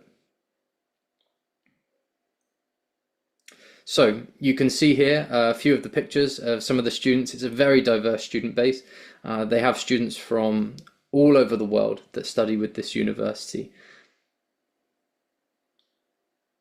So again, top technical equipment. I know this is a very common theme you see with our universities because it's something that we look for. We want to make sure that the university that you're going to has all the same technology and facilities that you would expect from a UK medical school or from any medical school that you'd be looking for with a high quality of medical education. And of course, all of the labs and facilities, everything you can expect from a high-end medical university. And you can see here some of the extra facilities and some of the dental equipment offered at the school. At the moment, I believe that the dental course is only for the local students, but this is something that they will be looking to introduce later on. So that's something to bear in mind for those of you looking for the future as well.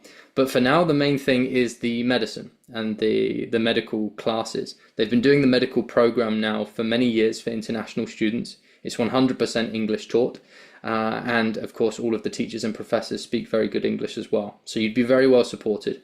This school is another one of those where they know all of the students on a first name basis. You're not just another student. They are going to support you and look after you really well.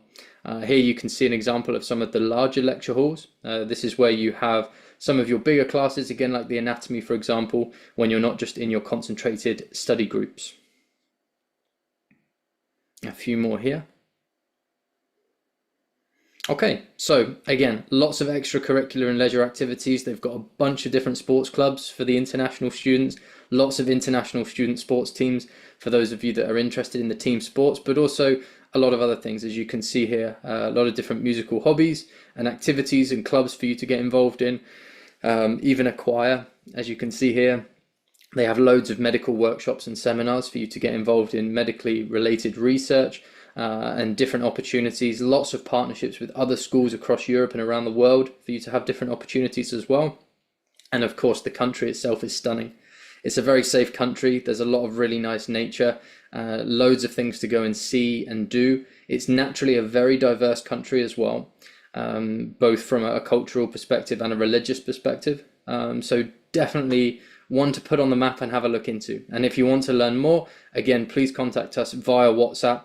There are the last few remaining spaces available, so do let us know as soon as possible if this is something that you are interested in going for this October. Okay, so next up we've got the University of Nicosia, and we actually have a special guest who I'm going to invite very shortly. But just for a brief overview, the school is located in Nicosia, Cyprus.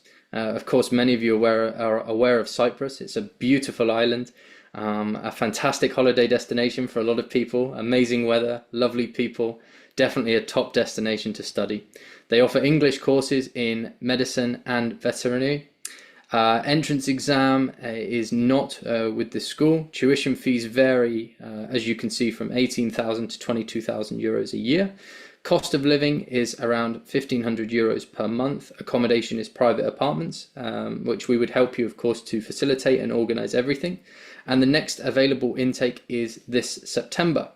So, as you've probably heard enough of my voice at this point, I'm going to pass over to a real expert. It's a university representative from Nicosia Medical University, Mrs. Eleni. Mrs. Eleni, are you with us?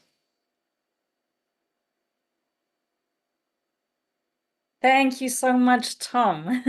No problem. I'm Can you tell with us a little you. bit about your school, please?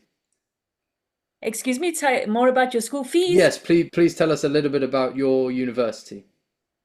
Okay. Let's start off with the University of Nicosia, which is the umbrella under which the University of Nicosia Medical School falls under. The University of Nicosia has been around for nearly 50 years. It is the largest university in Southern Europe, which teaches primarily in English. We have more than 14,000 students from all over the world. We also offer more than 100 different degrees, be it bachelor's, master's, and doctorate degrees. And we were the first medical school in Cyprus to deliver the MBBS with the St. George's University of London. And I'm also happy to say that I've been at the medical school for 13 years since its inception, and I've seen it grow from one medical program, and now that we offer, the medical school offers around 8 programs under the umbrella of the medical school. We also have both 3 gorgeous student accommodation, and it also includes gyms and rooftop swimming pool, reading areas, and other entertainment facilities. So the University of Nicosia Medical School, like I've mentioned, was the first in Cyprus. We boast 99.9% success rate of having our graduates working in some of the best medical centers throughout the world, including residency training and even internship and research positions. We're also listed under the World Directory of Medical Schools. The student body is from all over the world. I mean, we have definitely have lots of students from the UK joining per year, around 30 to 40 students from the UK joining every intake. And we also have students as far as Australia, America, Canada, of course, neighboring countries of Europe and Middle East, of course. Now, back to the programs that we offer. We offer the 6-year MD degree, which is for high school leavers. We also offer a graduate entry MD degree, which is a 5-year degree for those who are degree holders, which has replaced our 4-year MBBS degree that we were offering with the St. George's of London. We also offer a master's degree, MPH, Masters in Family Medicine, and PhD. Of course, we also recently launched in 2022 our veterinary medicine degree. So a little bit zooming into the 6-year MD degree, it is delivered primarily in English, or it's delivered all in English. Pardon for that, it's delivered all in English. It is quality assured by the Cyprus Quality Assurance Agency, of course, listed under the World Directory of Medical Schools. And like I've mentioned, because of this listing, we have lots of students, especially from the UK, going back in order to register for the foundation programs. So the entry requirements for A-levels is a combination of A, B, B grades. Of course, the required subject is biology and another science. The third A-level can be in any subject. Of course, if you have any other high school qualifications, reach out to your advisor of Medlink Students, who will be able to collaborate with ourselves in order to determine your eligibility. And the other requirement is, of course, an online interview. It's an online MMI, which we're actually happy to boast that as of 2024, the online MMI is automated. So the students go online by themselves and basically respond to the questions to the webcam. Of course, the videos are downloaded and we have different scorers scoring your responses. Okay, so just a quick idea of the 6-year program, of how it is laid out. The first 2 years are, well, let's go back. The first year is the basic sciences year, and then from the second year you get early clinical exposure. You also start shadowing doctors earlier on in the program. You don't wait until the 5th and the 6th year in order to have your clinical the rotations and shadowing experience. Of course, years 5 and 6 are the pure rotations that you will do in all the specialty of medicine in a teaching hospital. Now, just an idea of the clinical training facilities within Cyprus and outside of Cyprus for years 5 and 6. We have 2 teaching hospitals located in Cyprus, which is the Limassol General Hospital and the Bafos General Hospital. And then outside of Cyprus, we have in Greece, which is the Hellenic Healthcare Group. We also have in Switzerland, which is the Hearst London Hospital Group. Of course, we have a teaching hospital in the UK, which is the Lewisham and Greenwich NHS Trust Hospital. And we also have a teaching hospital in the US, which is the Swedish Covenant Hospitals. Just a quick requirements for the teaching hospitals. For Greece, you have to be an EU passport holder and provide proof of Greek proficiency. For Switzerland, it's open to all passport holders, but you have to have German proficiency. For the UK, the only requirement is to have a UK passport. And the US, you will also be required to have a US passport. So, student support. Now, I give big emphasis on this. If somebody asks me, what makes University of Nicosia different, I would say our big emphasis on student support. From year 1, all students get a personal tutor, okay? And they have to have regular meetings with their personal tutor in order to identify any red flags, any areas that the student is struggling with, okay? I know that a lot of medical schools, they get a lot of students in year 1, and then after that, there's a big dropout in the students. We don't want that. We want our students to succeed, and that is why we give them such great support academically and otherwise, okay? So we give them great support academically to empower them. We also give great career support. As I've mentioned earlier, we have 99.9% success rate of successfully placing our graduates in places of work throughout the world. So we also give career support. Our career support team helps map out, where do you want to work after you have completed your MD degree? What are the requirements? What is the route to registration for that specific country, for example? Okay, so the careers department supports the students in this area. Are there entrance exams? Are there deadlines? And so forth. We also have student center. With the student center, they end up giving support for the non-academic area of the student life, helping them with with visas, for example, with social events and so forth. So we give great student support in all areas.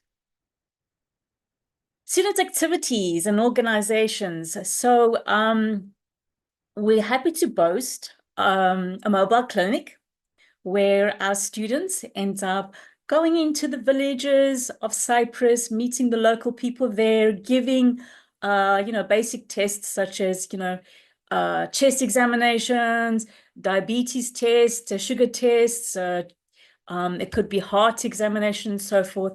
And the people of Cyprus, the village people of Cyprus, they feel very important because they get attention.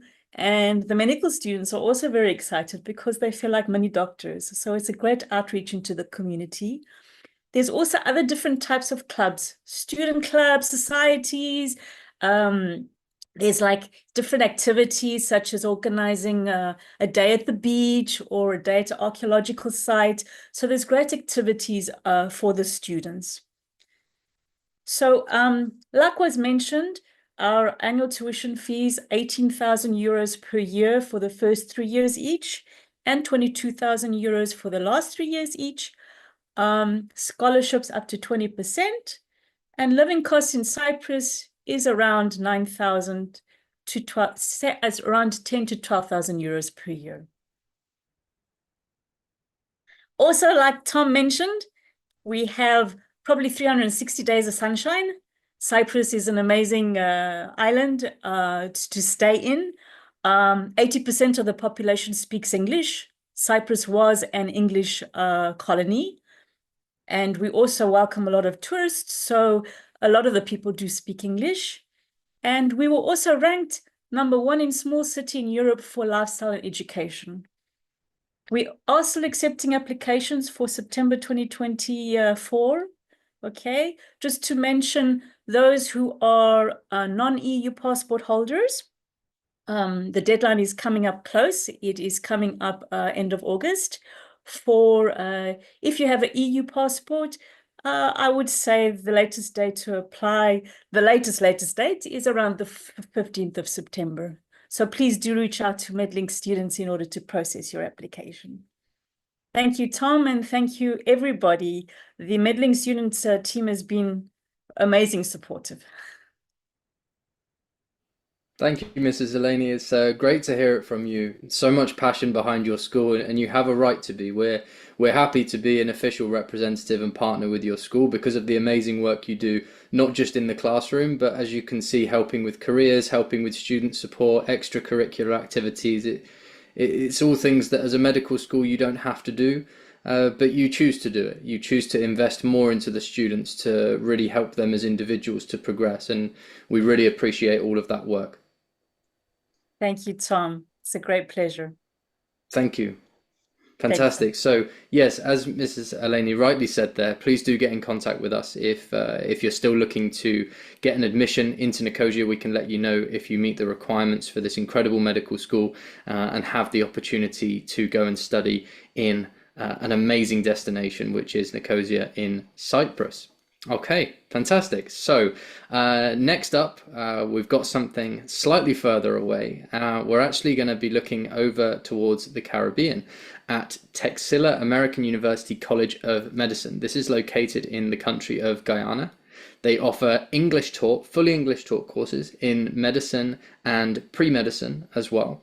They do have an entrance test, which we of course help you to prepare for. Tuition fees are 16,000 euros or 16,700 euros approximately per year. Cost of living being around 1,000 euros per month. Accommodation, you do have a really good choice of accommodation here between private apartments and university dormitories. And of course, following the trend, we're very fortunate to have this opportunity available for students to start in October.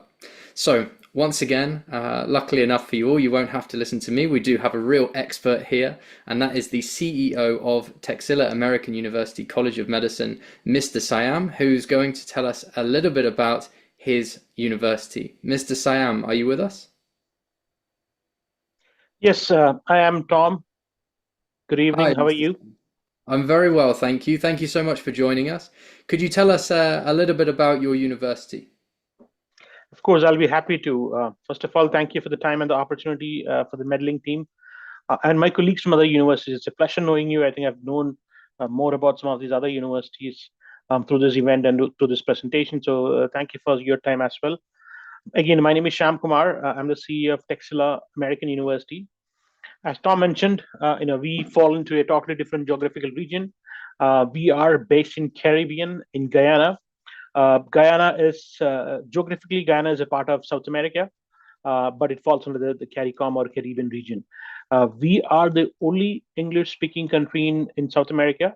Everybody in Guyana speaks English. So if you're in a hospital, if you're in a clinic, if you go to a shop, if you go to a store, everybody speaks English. And that has been one of the major reasons why students have been considering us, because of the English speaking opportunity. So when you're at the hospital, when you talk to patients, they all speak English. So that is one unique advantage that we offer to students being a medical school located in South America.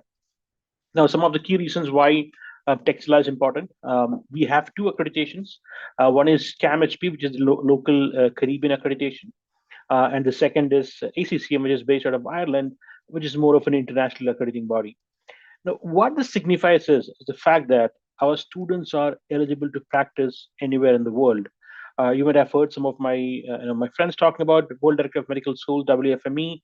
All these essentially come together to ensure that you as a student are able to practice medicine anywhere in the world.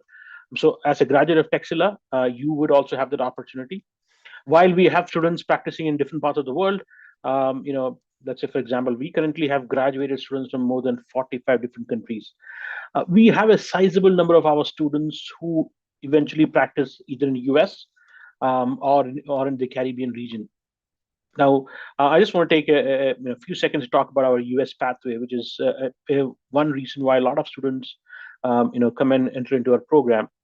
We, Texila American University, our USMLE Step 1 passing rate is 90%. Our USMLE Step 2 passing rate is 94%. And the chance of our students getting into a US residency program is 80%. Now, US residency program means it's postgraduate training in the US, but for the sake of our discussion, let's call it your opportunity to practice medicine in the US. Now, why is this? Why are there so many students who are looking at US as an option? Because there's a critical shortage of physicians in the US.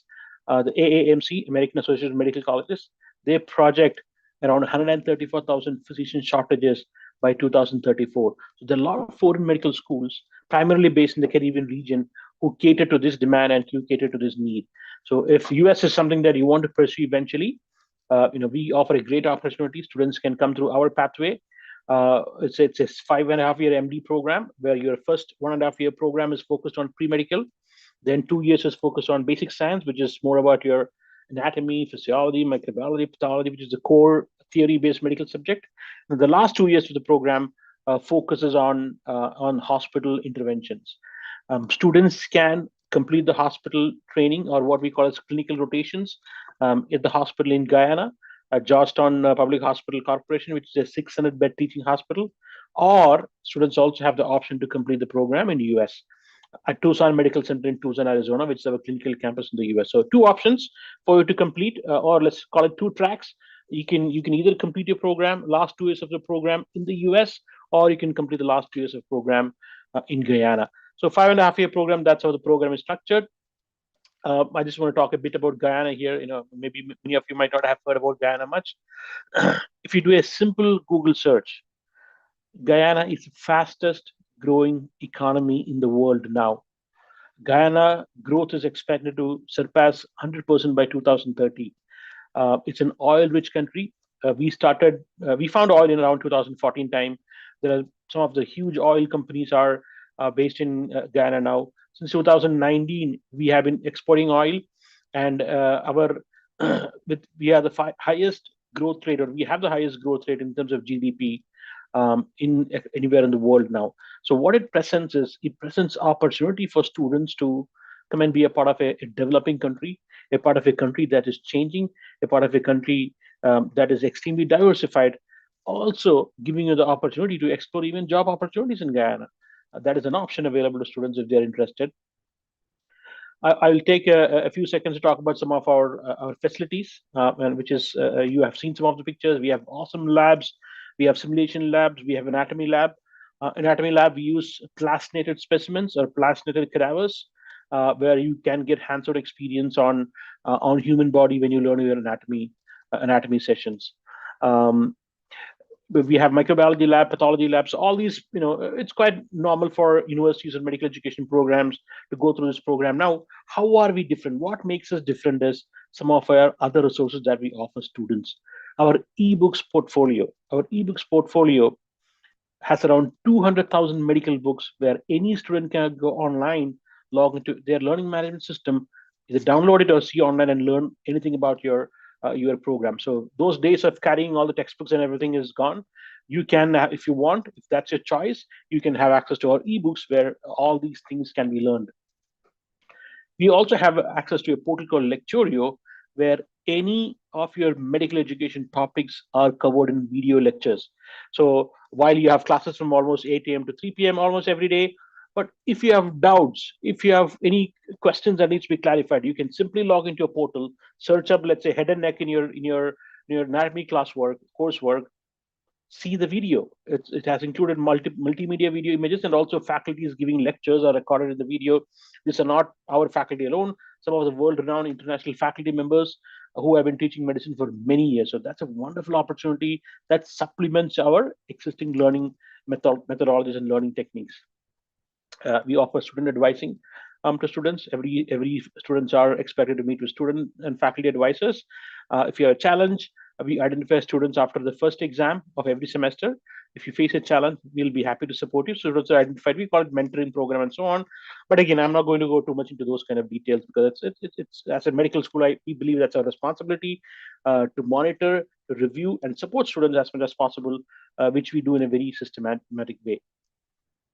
Now, coming to some of these extra activities, we have a lot of extracurricular activities. We have beautiful soccer ground on campus. We do celebrate for the medical education program. We do celebrate or observe the World Health Calendar, which means in every month we have one activity of a World Health Organization's calendar that is published that we take up and we celebrate. For example, we celebrated the awareness on tuberculosis. We celebrated the World No TB Day, HIV AIDS, breast cancer, for example, for breast cancer awareness. We did a breast cancer walk, in the towns of Guyana. So these are a lot of activities that we do to ensure that, beyond your hardcore education, we give you more opportunities to involve in other activities which are, more or less linked to your academic pursuit, but also to give you a different flavor of what your life is going to be eventually. Lastly, I also want to talk about the CSR activities. I think some of my earlier colleagues also talked about it. We do health camps in different parts of Guyana, where students do, basic things like communication with patients or from the region, basic vital signs, blood pressure, basic stuff, essentially equipping you more as a future physician, mostly in terms of body language and communication. Nothing major, but end of the day, it supports you in your long pursuit of a medical education, medical journey. I know I might have gone a bit over without the PowerPoint presentation, but I thought some of these activities that I've mentioned here are critical for you to know about Texila. Lastly, we celebrate diversity. As I mentioned earlier, we have students from around 45 different countries. We have graduates practicing in the US, Canada, India, Africa, UK, you name it. Actually, one of our recent graduates took the PLAB and is now applying for internship in UK. So there's a global recognition. If you as a student is exploring an opportunity to be a global physician, explore more opportunities, be a part of a diverse community, we offer you that opportunity. I'm not taking too much of time. Tom, thank you for the opportunity. Thank you so much, Mr. Siam. It was a fantastic insight from you to hear about such an amazing university, such an incredible opportunity. And it's such a new opportunity for so many people to hear about, especially a lot of our students from the UK.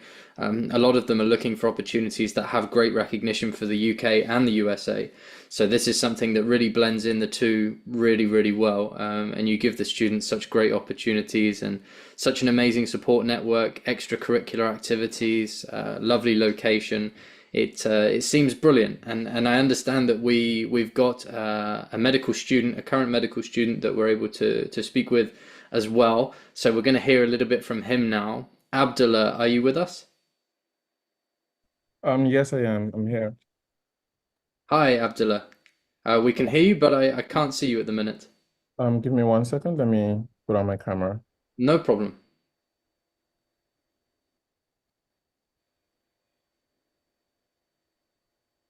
Hi, can you see me?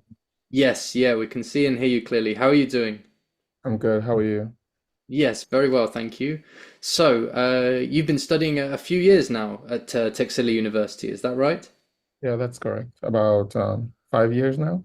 5 years, fantastic. And can you tell us a bit about your experience there? Well, I had a great experience in Texila. It was a new experience for me. And blending in and starting initially was a bit of a uphill battle, but once I got the hang of things, it became quite seamless, interesting, and honestly, amazing actually. Fantastic. And what would you say are some of the highlights for you over the years? I think for me personally, the freedom that Texila gives its students to allow you to have access to self-directed learning, and you're able to gear your studies or your medical career towards whichever country or region you want to study in. That's one of my biggest highlights of being there. Other things would be the diversity in Texila. I've had the opportunity to meet people from all over the world. My classmates were up to about 5, 6 different nationalities. So diverse experience. And even the clinical rotations or the patients we see in the hospitals are also diverse patient groups. You see from, different races as patients. And so you can explore a wide variety of pathologies and be really well versed on your medical skills and knowledge. Fantastic. Can you tell us a bit more about the clinical experience with the university? So the clinical experience is divided into if you do your clinicals in Guyana or in the US. I did mine in Guyana, and like I said, Guyana is extremely diverse. You have Indians here, Africans here, you have Asians here, you have Caucasians, all kind of patient populations. So you are being exposed to a wide variety of patient groups. You also have a, a lot of flexibility and room to really practice your skills that may not be afforded in a number of regions. So you're able to try new things. You can be a part of various surgeries. You can set lines on patients. You can do a number of things. And you also get to be very interactive with patients. So I believe that that made me a much better doctor or a very good doctor, yes. That's essential, isn't it, to have a lot of direct patient experience. And what's it like in the country of Guyana? You've been there now for a few years. What's it like as an international student? Well, I initially had a bit of challenge with the accent here. They all speak English, but then the accent can be somewhat It's Creole. the Yeah. same in Eastern Europe. The accent, wherever you go, it takes a few weeks to adjust to the accents. I was the Absolutely. same coming over to Bulgaria. The first few weeks, I understood nothing, but you quickly get used to it. Yeah, After a couple of weeks, then it's like you've known it all your life. exactly. So I had a bit of challenge with that, but once you start to acclimate to the region, to the area, um, it starts to personally, like I said, I really like the fact that right when you're here, you blend in, you don't stick out or stand out because everyone is here. You have a melting pot situation here. So you're not really in a place where you're worried about, if you fit in, if you will fit in, because you will fit in as long as, you try to. You have access to basically everything you would need from the school as well as in the general population.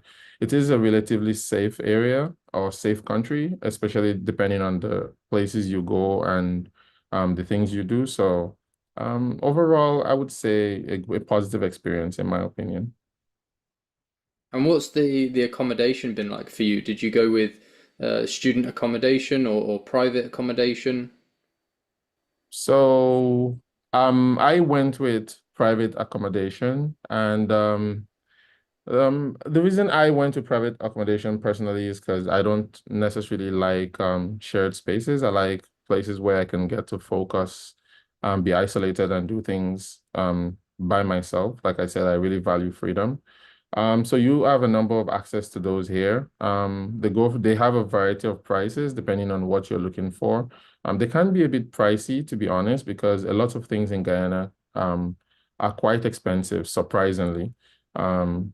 But a rent, for example, where I stay is around $600 a month, and some places charge up to 1,000, 1,200 and more on the upper end. So yeah, but I prefer the because I had more experience with renting outside, so I went with that. It's a safe area I live in, and like I said, it allowed me or afforded me the ability to focus on my studies without distractions.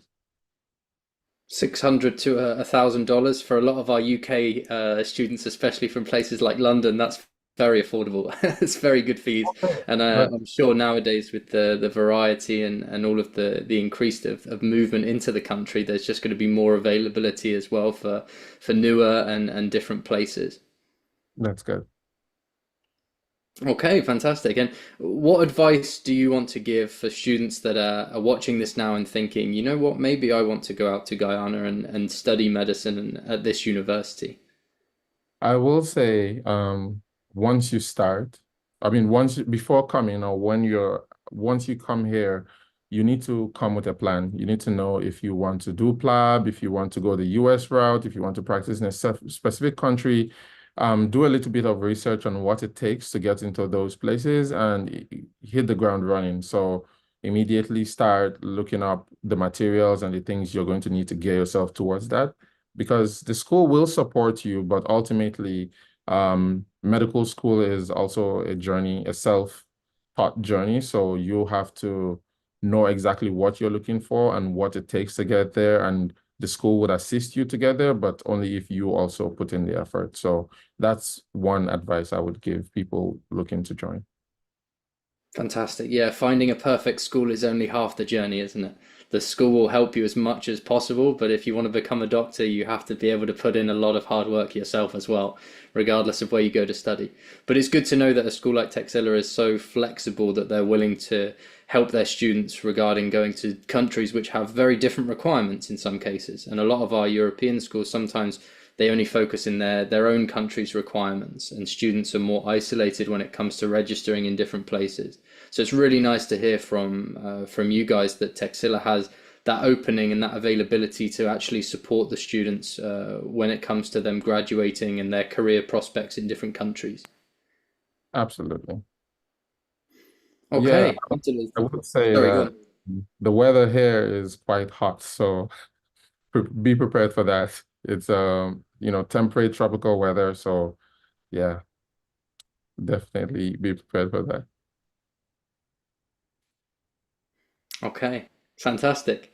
Yeah, I'm sure, especially the students coming from the UK, they're going to be pretty happy to get away from the rain and get over to the paradise that we would consider it being there in Guyana compared to what we're used to in a very grey, very moody England. So yeah, thank you so much for sharing everything. It was amazing hearing from you both about this. Mr. Sayam, was there anything else that you wanted to add? No, I think that's all from my end. I think you guys might be getting really late for Friday evening, so nothing to add from my end there. Thank you for the time. Absolutely fine. It's no problem, and we're still available. Thank you, Abdullah, for the nice inputs. Yes, and thank you both. It was fantastic. For those of you looking to find out about this university and any of the others that we've spoken about this evening, please do contact us. If you inquire on our website, you'll be assigned with a personal advisor, and we'll take you through the whole thing. You can message us directly on our WhatsApp numbers. We've got them with us all the time, so we will get back to you as soon as we possibly can. We'll still be available for a few hours this evening, and then of course throughout the weekend as well, to help as many of you as possible. Spaces are limited now, especially for popular schools like Texila, so the sooner you can contact us and get everything started, the better. I'm going to pass back now to my colleague Edmund, who's going to talk a little bit more about what the process would be like in a bit more depth for those of you that are interested in taking this. Edmund, over to you. Thank you, Tom. Wow, wow, wow. What a night. So many inspiring students and stories. I am in awe. This is amazing. As Tom was saying, we are available. If you're still watching and you're still with us, let's have a conversation. We're available this weekend for you. Now, the question that gets asked is, how can you help? How do we help with all of this? Now, our services have been streamlined to help you find your perfect university. We will handle all the documentation, assist in settling in, and we'll help you with your ongoing support until you graduate. Because we understand that going abroad, this might be the first time for some of you. So it can be a daunting experience. That's why we help, and we've designed our services to make your transition as smooth as possible and comfortable for you. So the very first step in our process is a simple phone call or even a video call with one of our knowledgeable academic advisors. Tom, myself, we have other advisors as well. Now, during this call, we'll then discuss your specific requirements. We'll take into account your budgets, things like your personality, what your interests are, any particular medical or dental programs that you're looking at. Now, based on everything that we discuss, we'll then provide you with more of a personalized suggestion tailored to your needs as a student. Now, the goal here is that the university that we help you recommend will align perfectly with your aspirations and meet your career, your criteria. Now, once you've chosen the school and you've decided on the one that's best for you, we'll take care of the entire application process for you. As you've heard all the students talking about, very simple, very easy. There's a lot of work that goes into it. Our dedicated admissions team are there to kickstart the documents, preparation, the application process. Any exam that you need to prepare, we will assist you with that as well, from notarizing all the documents to legalizing them, to even translating all the documents. We'll even prepare you for any English proficiency exams you might have to take. Now, whether it's for you to prepare for an interview, provide any test, resources, we'll give you everything that you need and the tools that you need to boost your chance of your acceptance. Now, throughout the whole process, our team will be available to provide you any questions that you might have, any concerns that you need addressing. But our support doesn't stop there. Now, once you're accepted into your chosen university, we don't just congratulate you and leave you to figure things out on your own, because we understand that moving to a new country can be overwhelming. So, as you guys heard, we offer a comprehensive integration and settling in service, which is exactly as you saw, what Prince does. And that's from your arrival, we go the extra mile by picking you up from the airport, whether you arrive with your family or whether you're by yourself. Don't worry, we'll come and get you. We'll then come and take you to the university for enrollment. We'll, of course, eliminate any worries that you have about transportation.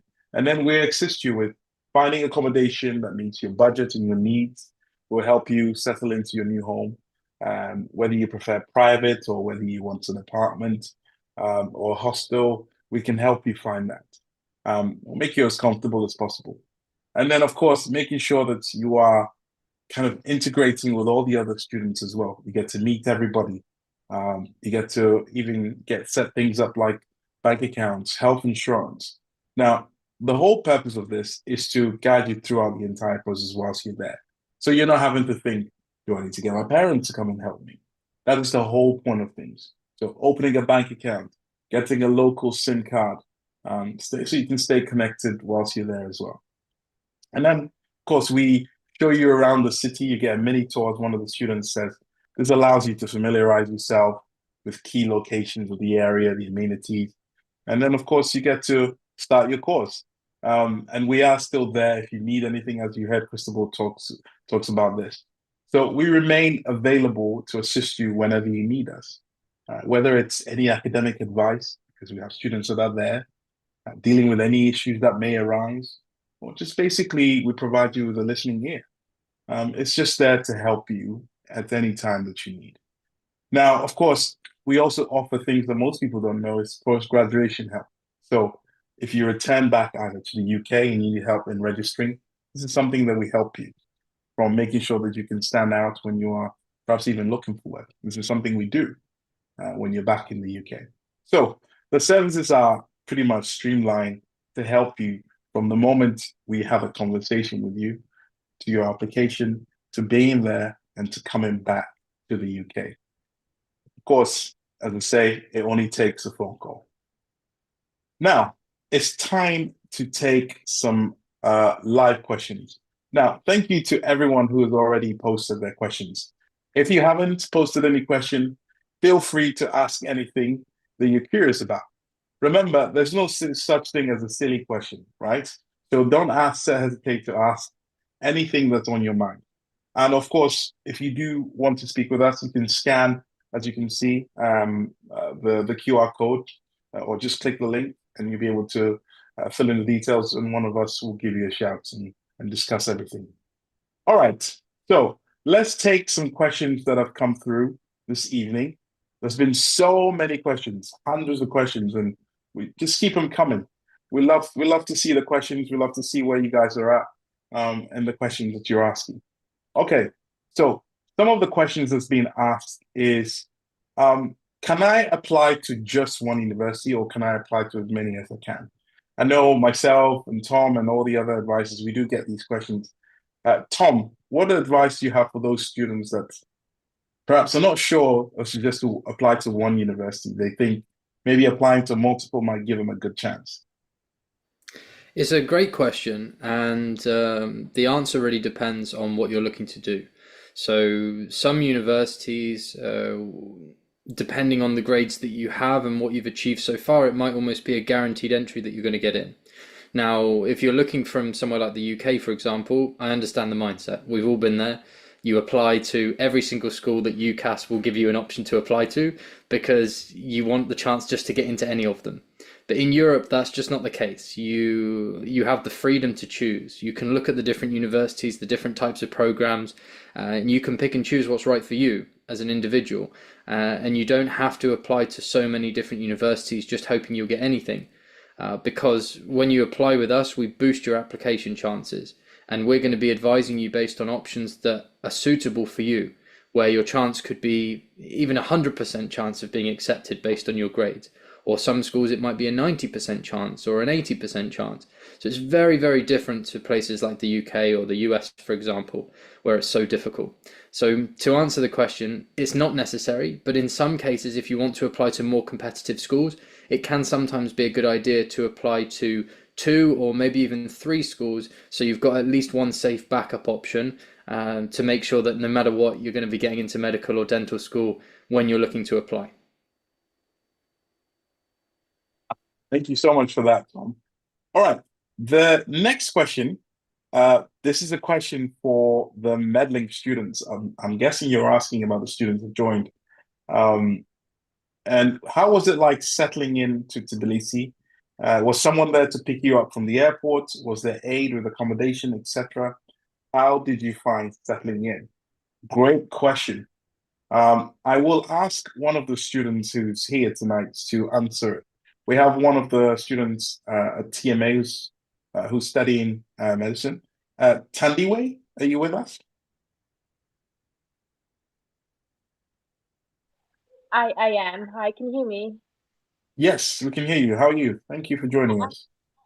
No, sorry, I was a bit late at an exam. Anyway, yeah, it wasn't that bad. I think accommodation, you did have, I did have somebody pick me up. Accommodation was arranged for me. I think it's a fairly settling in is fairly straightforward because the team on ground on the first day, moving on forward, you can always speak to them every now and again. So it's not that bad. Somebody will come and pick you up and they'll be communicating with you. Oh, fantastic. How did you find your journey when you kind of got there? Was it daunting for you when you first arrived? You know, in a new country you probably never stepped foot in. Well, I had been in Tbilisi in May, but obviously because I'm a mature student, I had to move my kitchen sink to Georgia too.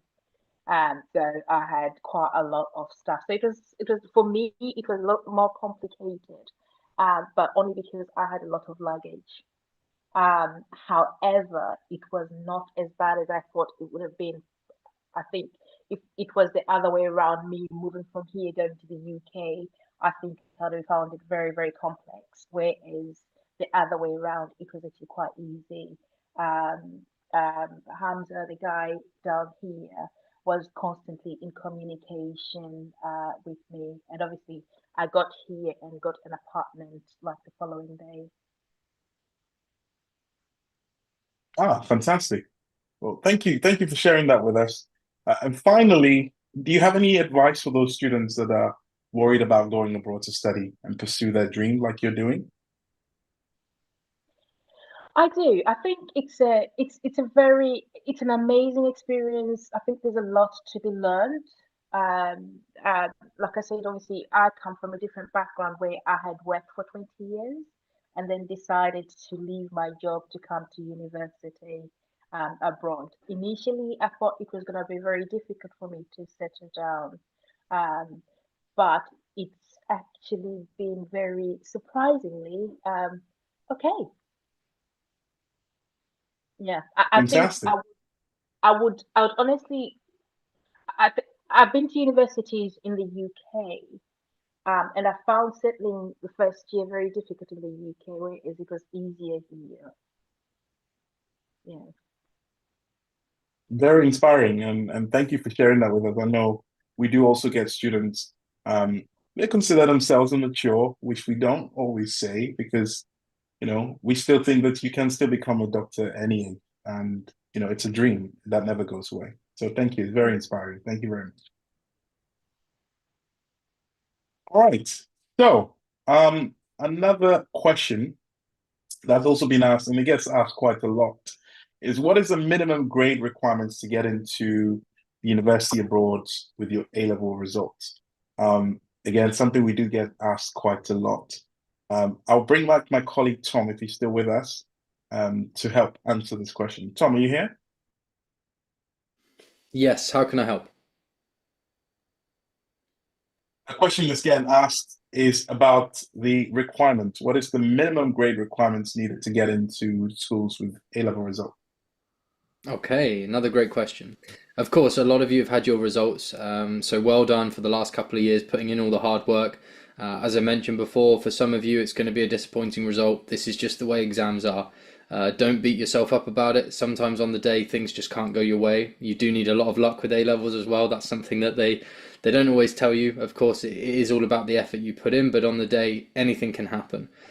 For those of you that didn't get the results that you were hoping for, we can of course still help. There are different grade requirements in all of the over 100 universities that we work with. So regardless of what grades you have, get in touch with us, let us know what you've got, and we will look at the universities that are suitable for you.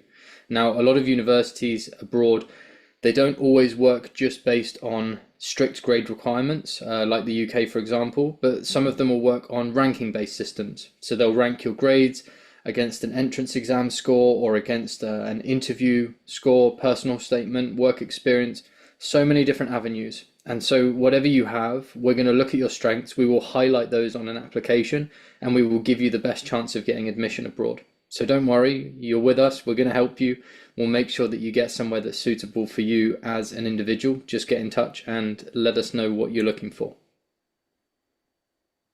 Brilliant. Thank you, Tom. We're getting a lot of questions about Georgia. It seems Georgia's been the spotlight for tonight, which has been great. Getting questions also about Bulgaria. But we'll get some questions in for Georgia. And it's also about safety, how the students finding safety in Georgia. I will ask a few of the students, of course, this question. We have Amar, who's studying medicine at European University. Amar, are you with us? Yep, can you hear me? Yes, we can hear you. Thank you for joining us. Thank you. How are you doing, Edmund? Are you okay? Yeah, very well, thank you. How are you? I'm good, thank you. I'm good. Yep. So what was the question that was asked? Sorry. Safety. Students are asking about safety. What is it like? Um, Are you safe? this is the main thing that people are worried about?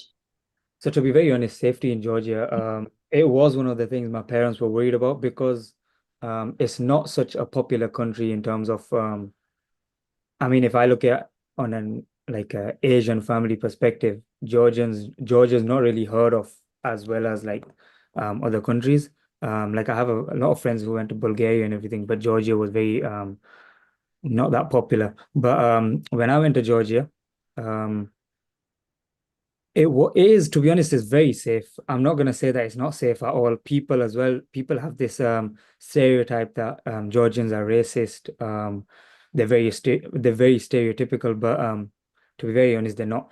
I'm not gonna lie, you do get a few looks, especially being like a Muslim guy with a beard as well. You do get a few looks, but that's not necessarily because they're racist. It's just that there's not a lot of diversity in Georgia in terms of within their own population. Obviously, there's loads of students, but they're literally just looking at you with a bit of curiosity, if that makes sense. They're not looking at you to be mean towards you or make you feel unsafe. It's just you're basically a new face for them. So it's not really dangerous or anything. And like personally, if I was to say a few of my friends who wanted to go Georgia as well, asked a few questions in terms of just normal everyday checking. Do they stop you on the roads? Do they like just police ask you questions? And I'm not gonna lie, nothing. Up until now, I haven't had any problems, thank God. I've had no issues in terms of like security or police or anything like that. Georgians themselves are very helpful.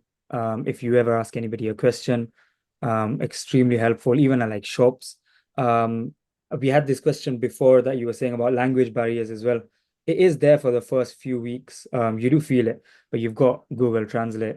You ask anything, you just show them the phone, your Google Translate. They'll help you. In fact, a few of the people taught me a few words as well. So like, I think one of the students was talking. So I stay in the dorms myself. And away from the dorms, like 5-minute walk, there's a 24/7 like supermarket.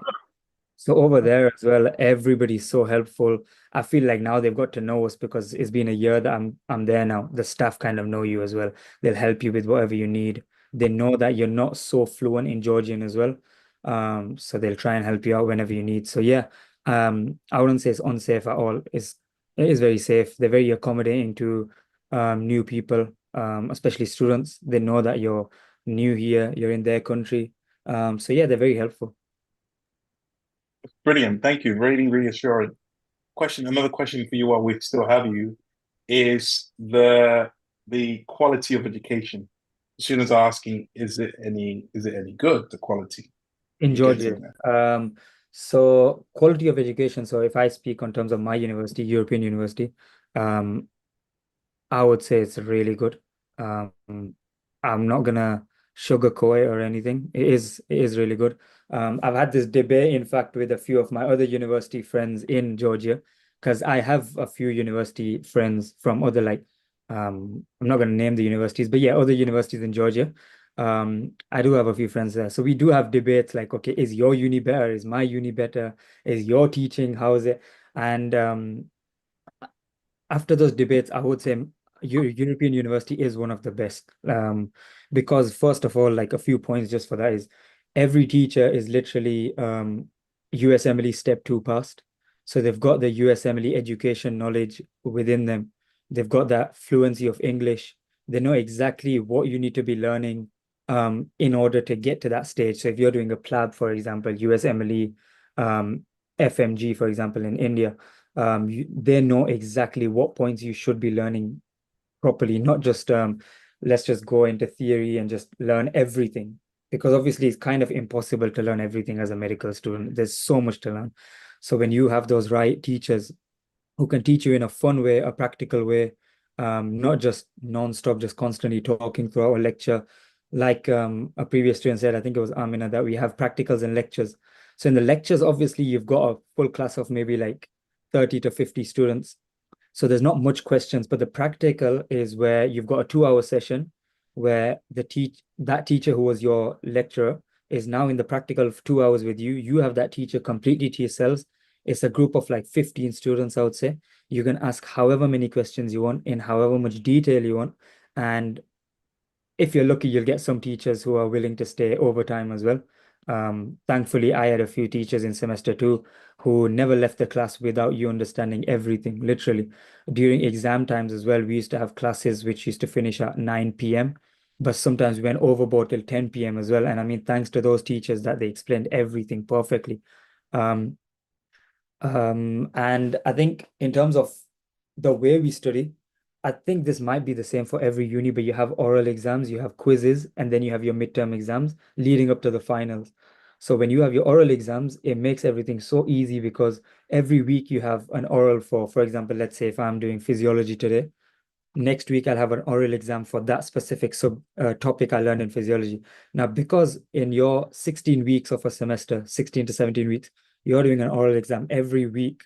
So you're basically just learning and revising every single week. So when we reach the finals, we literally know everything and it's just revision. You're not cramming learning into the end. You're just doing revision because you already did that throughout in your quizzes and orals. So even though it might seem extremely difficult at the start that I need to learn so many things for one oral, which is just 1 point.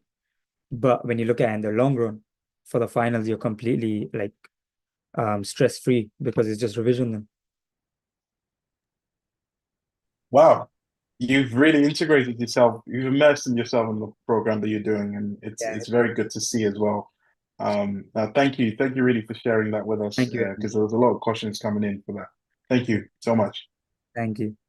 We have another student at European University who's doing dentistry, because we're also getting questions about this as well. It's Lavanya. Have I pronounced your name very well?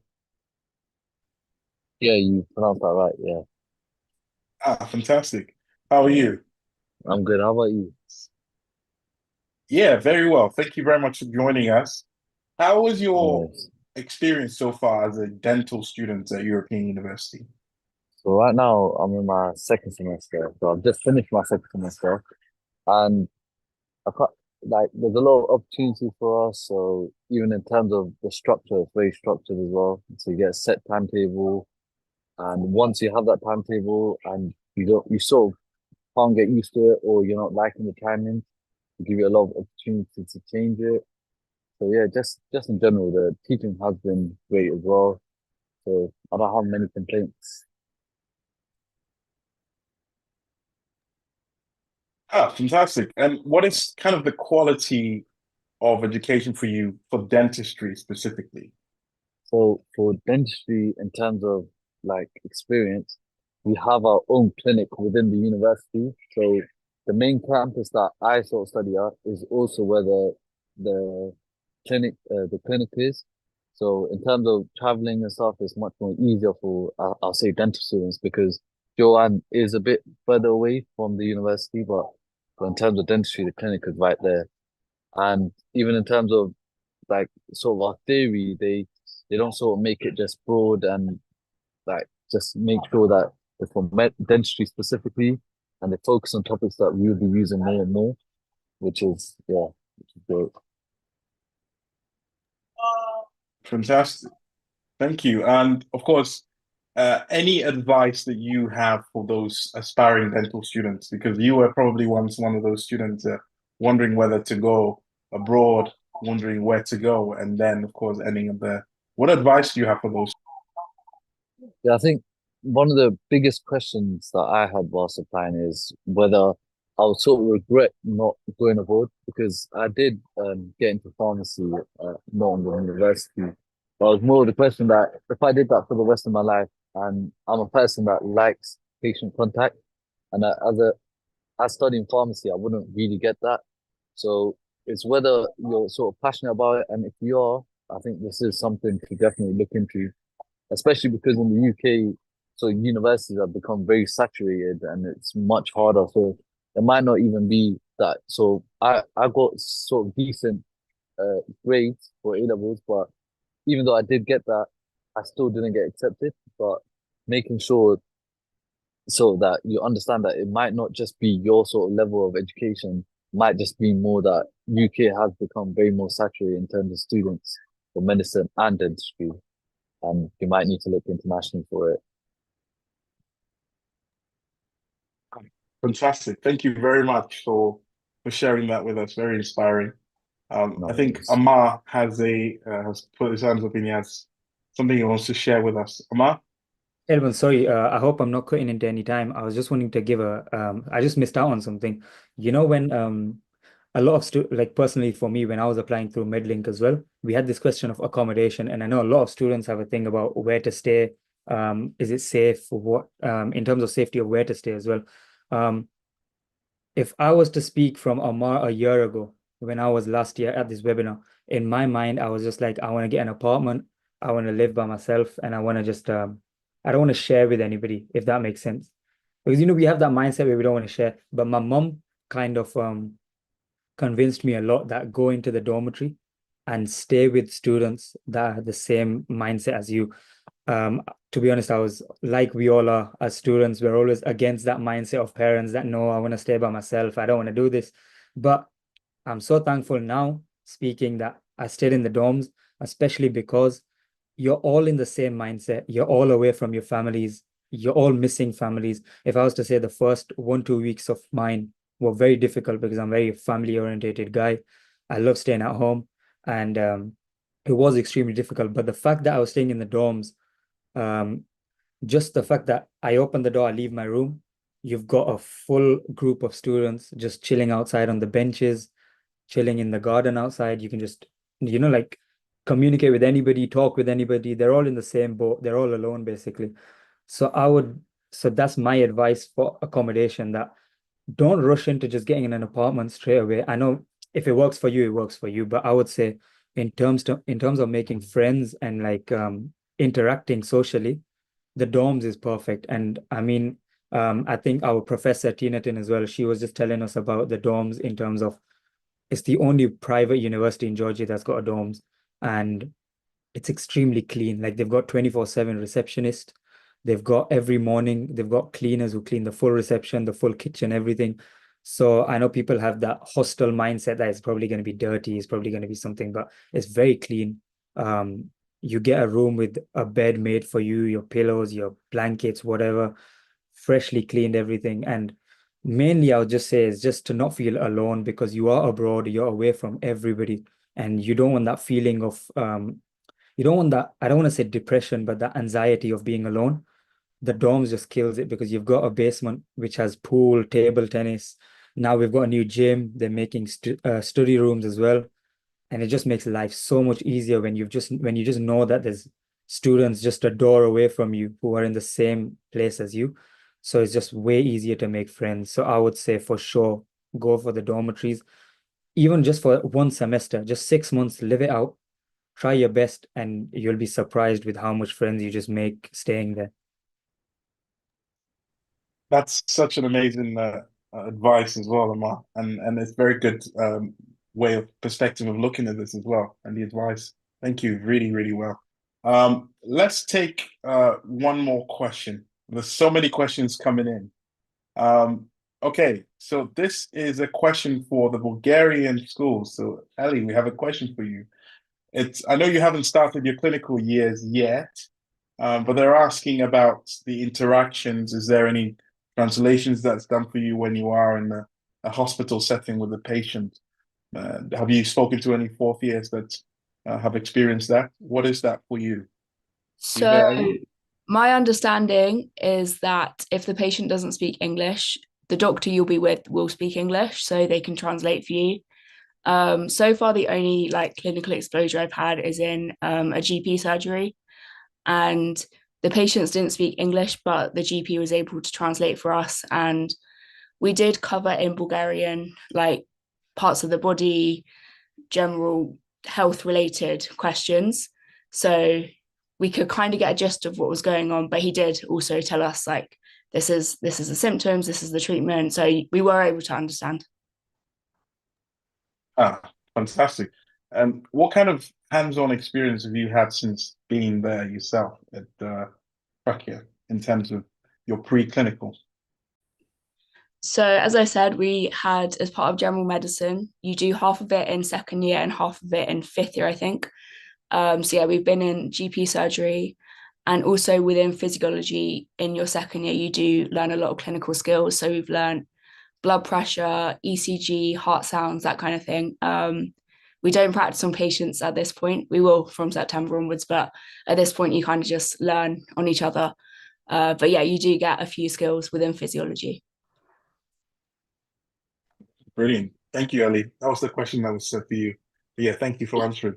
And just to kind of add to what Ellie's saying as well, is that just like the UK, we have such a diverse society. There will be some patients that might not speak English. So, of course, the hospitals tend to bring in translators. But actually, as you've seen in Bulgaria, the teachers actually do the translation or they speak English. This happens a lot in all of the other schools as well. So don't worry if you are learning the language, you don't become so fluent in it. They know that you're not there to do linguistics. You're there to learn and study and become a doctor.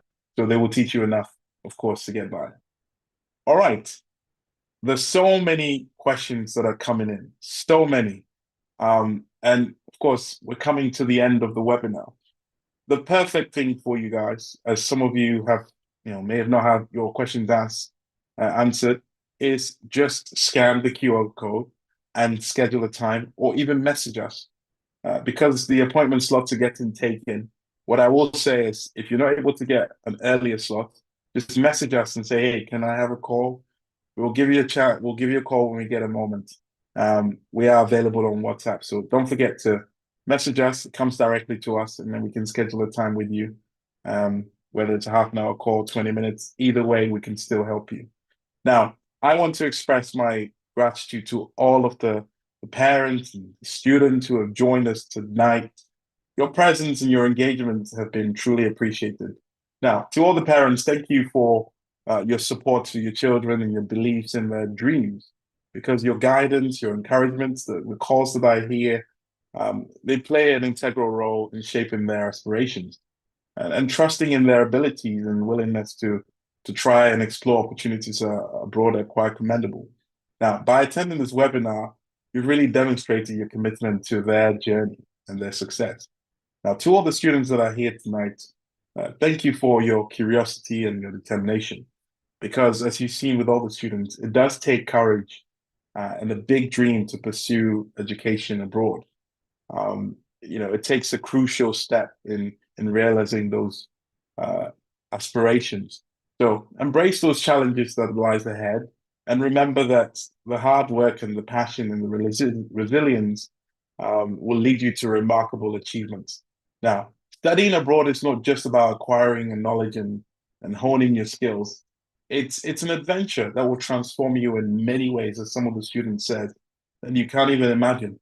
It will challenge you, of course. It will push you out of your comfort zone, because it's outside of your comfort zone that's where the real difference really is. Now, when you study abroad, of course, when we help you and you find your options, you open yourself up to a world of possibilities, where whether you arrive at the airport, where you have the opportunity to immerse yourself in different cultures and you learn from diverse perspectives, as you've seen tonight as well, from all walks of life. Now, of course, remember that studying abroad is not just about acquiring that degree, because you get to foster a global mindset, which, of course, you've seen Amar. He's embraced diversity. You become part of a network of like-minded individuals who basically have the passion for medicine. Right? So I urge you guys to take the leap of faith. Embrace the opportunities that await you in the foreign land. And as you embark on this incredible journey, just know that you have the potential to make a lasting impact on the world. One patient, one community, one country at a time. Now, thank you for being part of this webinar. We also want to thank all of our students, our representatives that took part tonight. Your stories have been quite inspirational to everyone else that's listening. For you, the partners as well, thank you for joining us. Now, just to reiterate, a lot of the students are reaching out to us now, right now. And just know that you're in good hands, you're in safe hands. Let's help you secure a spot today, as the deadlines are days away. Some of them are really days away. Whilst time is really running short, places are filling up fast. Because yesterday we had over 100 places secured. As I say, the calls were running in from 8 a.m. all the way till to midnight, right? So contact us, message us on WhatsApp, Just don't miss out on the opportunity, because we'll be with you every step of the way. Every moment matters with deadlines. So just make sure that you are speaking to us and we can help you with the options that are available for you. And let's finalize it. We understand that you might feel the pressure. You might feel like, okay, I feel like I'm making a hasty decision, but there's no need for you to worry. We've helped many students yesterday, even in the last 24 hours. So just reach out and we can help you. Now, to contact us, of course, scan the QR code on the screen or click the link. If you want to get the certificate as well for joining, there'll be another QR code that you can get as well. We look forward to assisting you on your exciting journey of studying abroad. And don't forget, we are available this weekend. Have a great evening and a great weekend, and we'll see you on the other side. Thank you, everyone.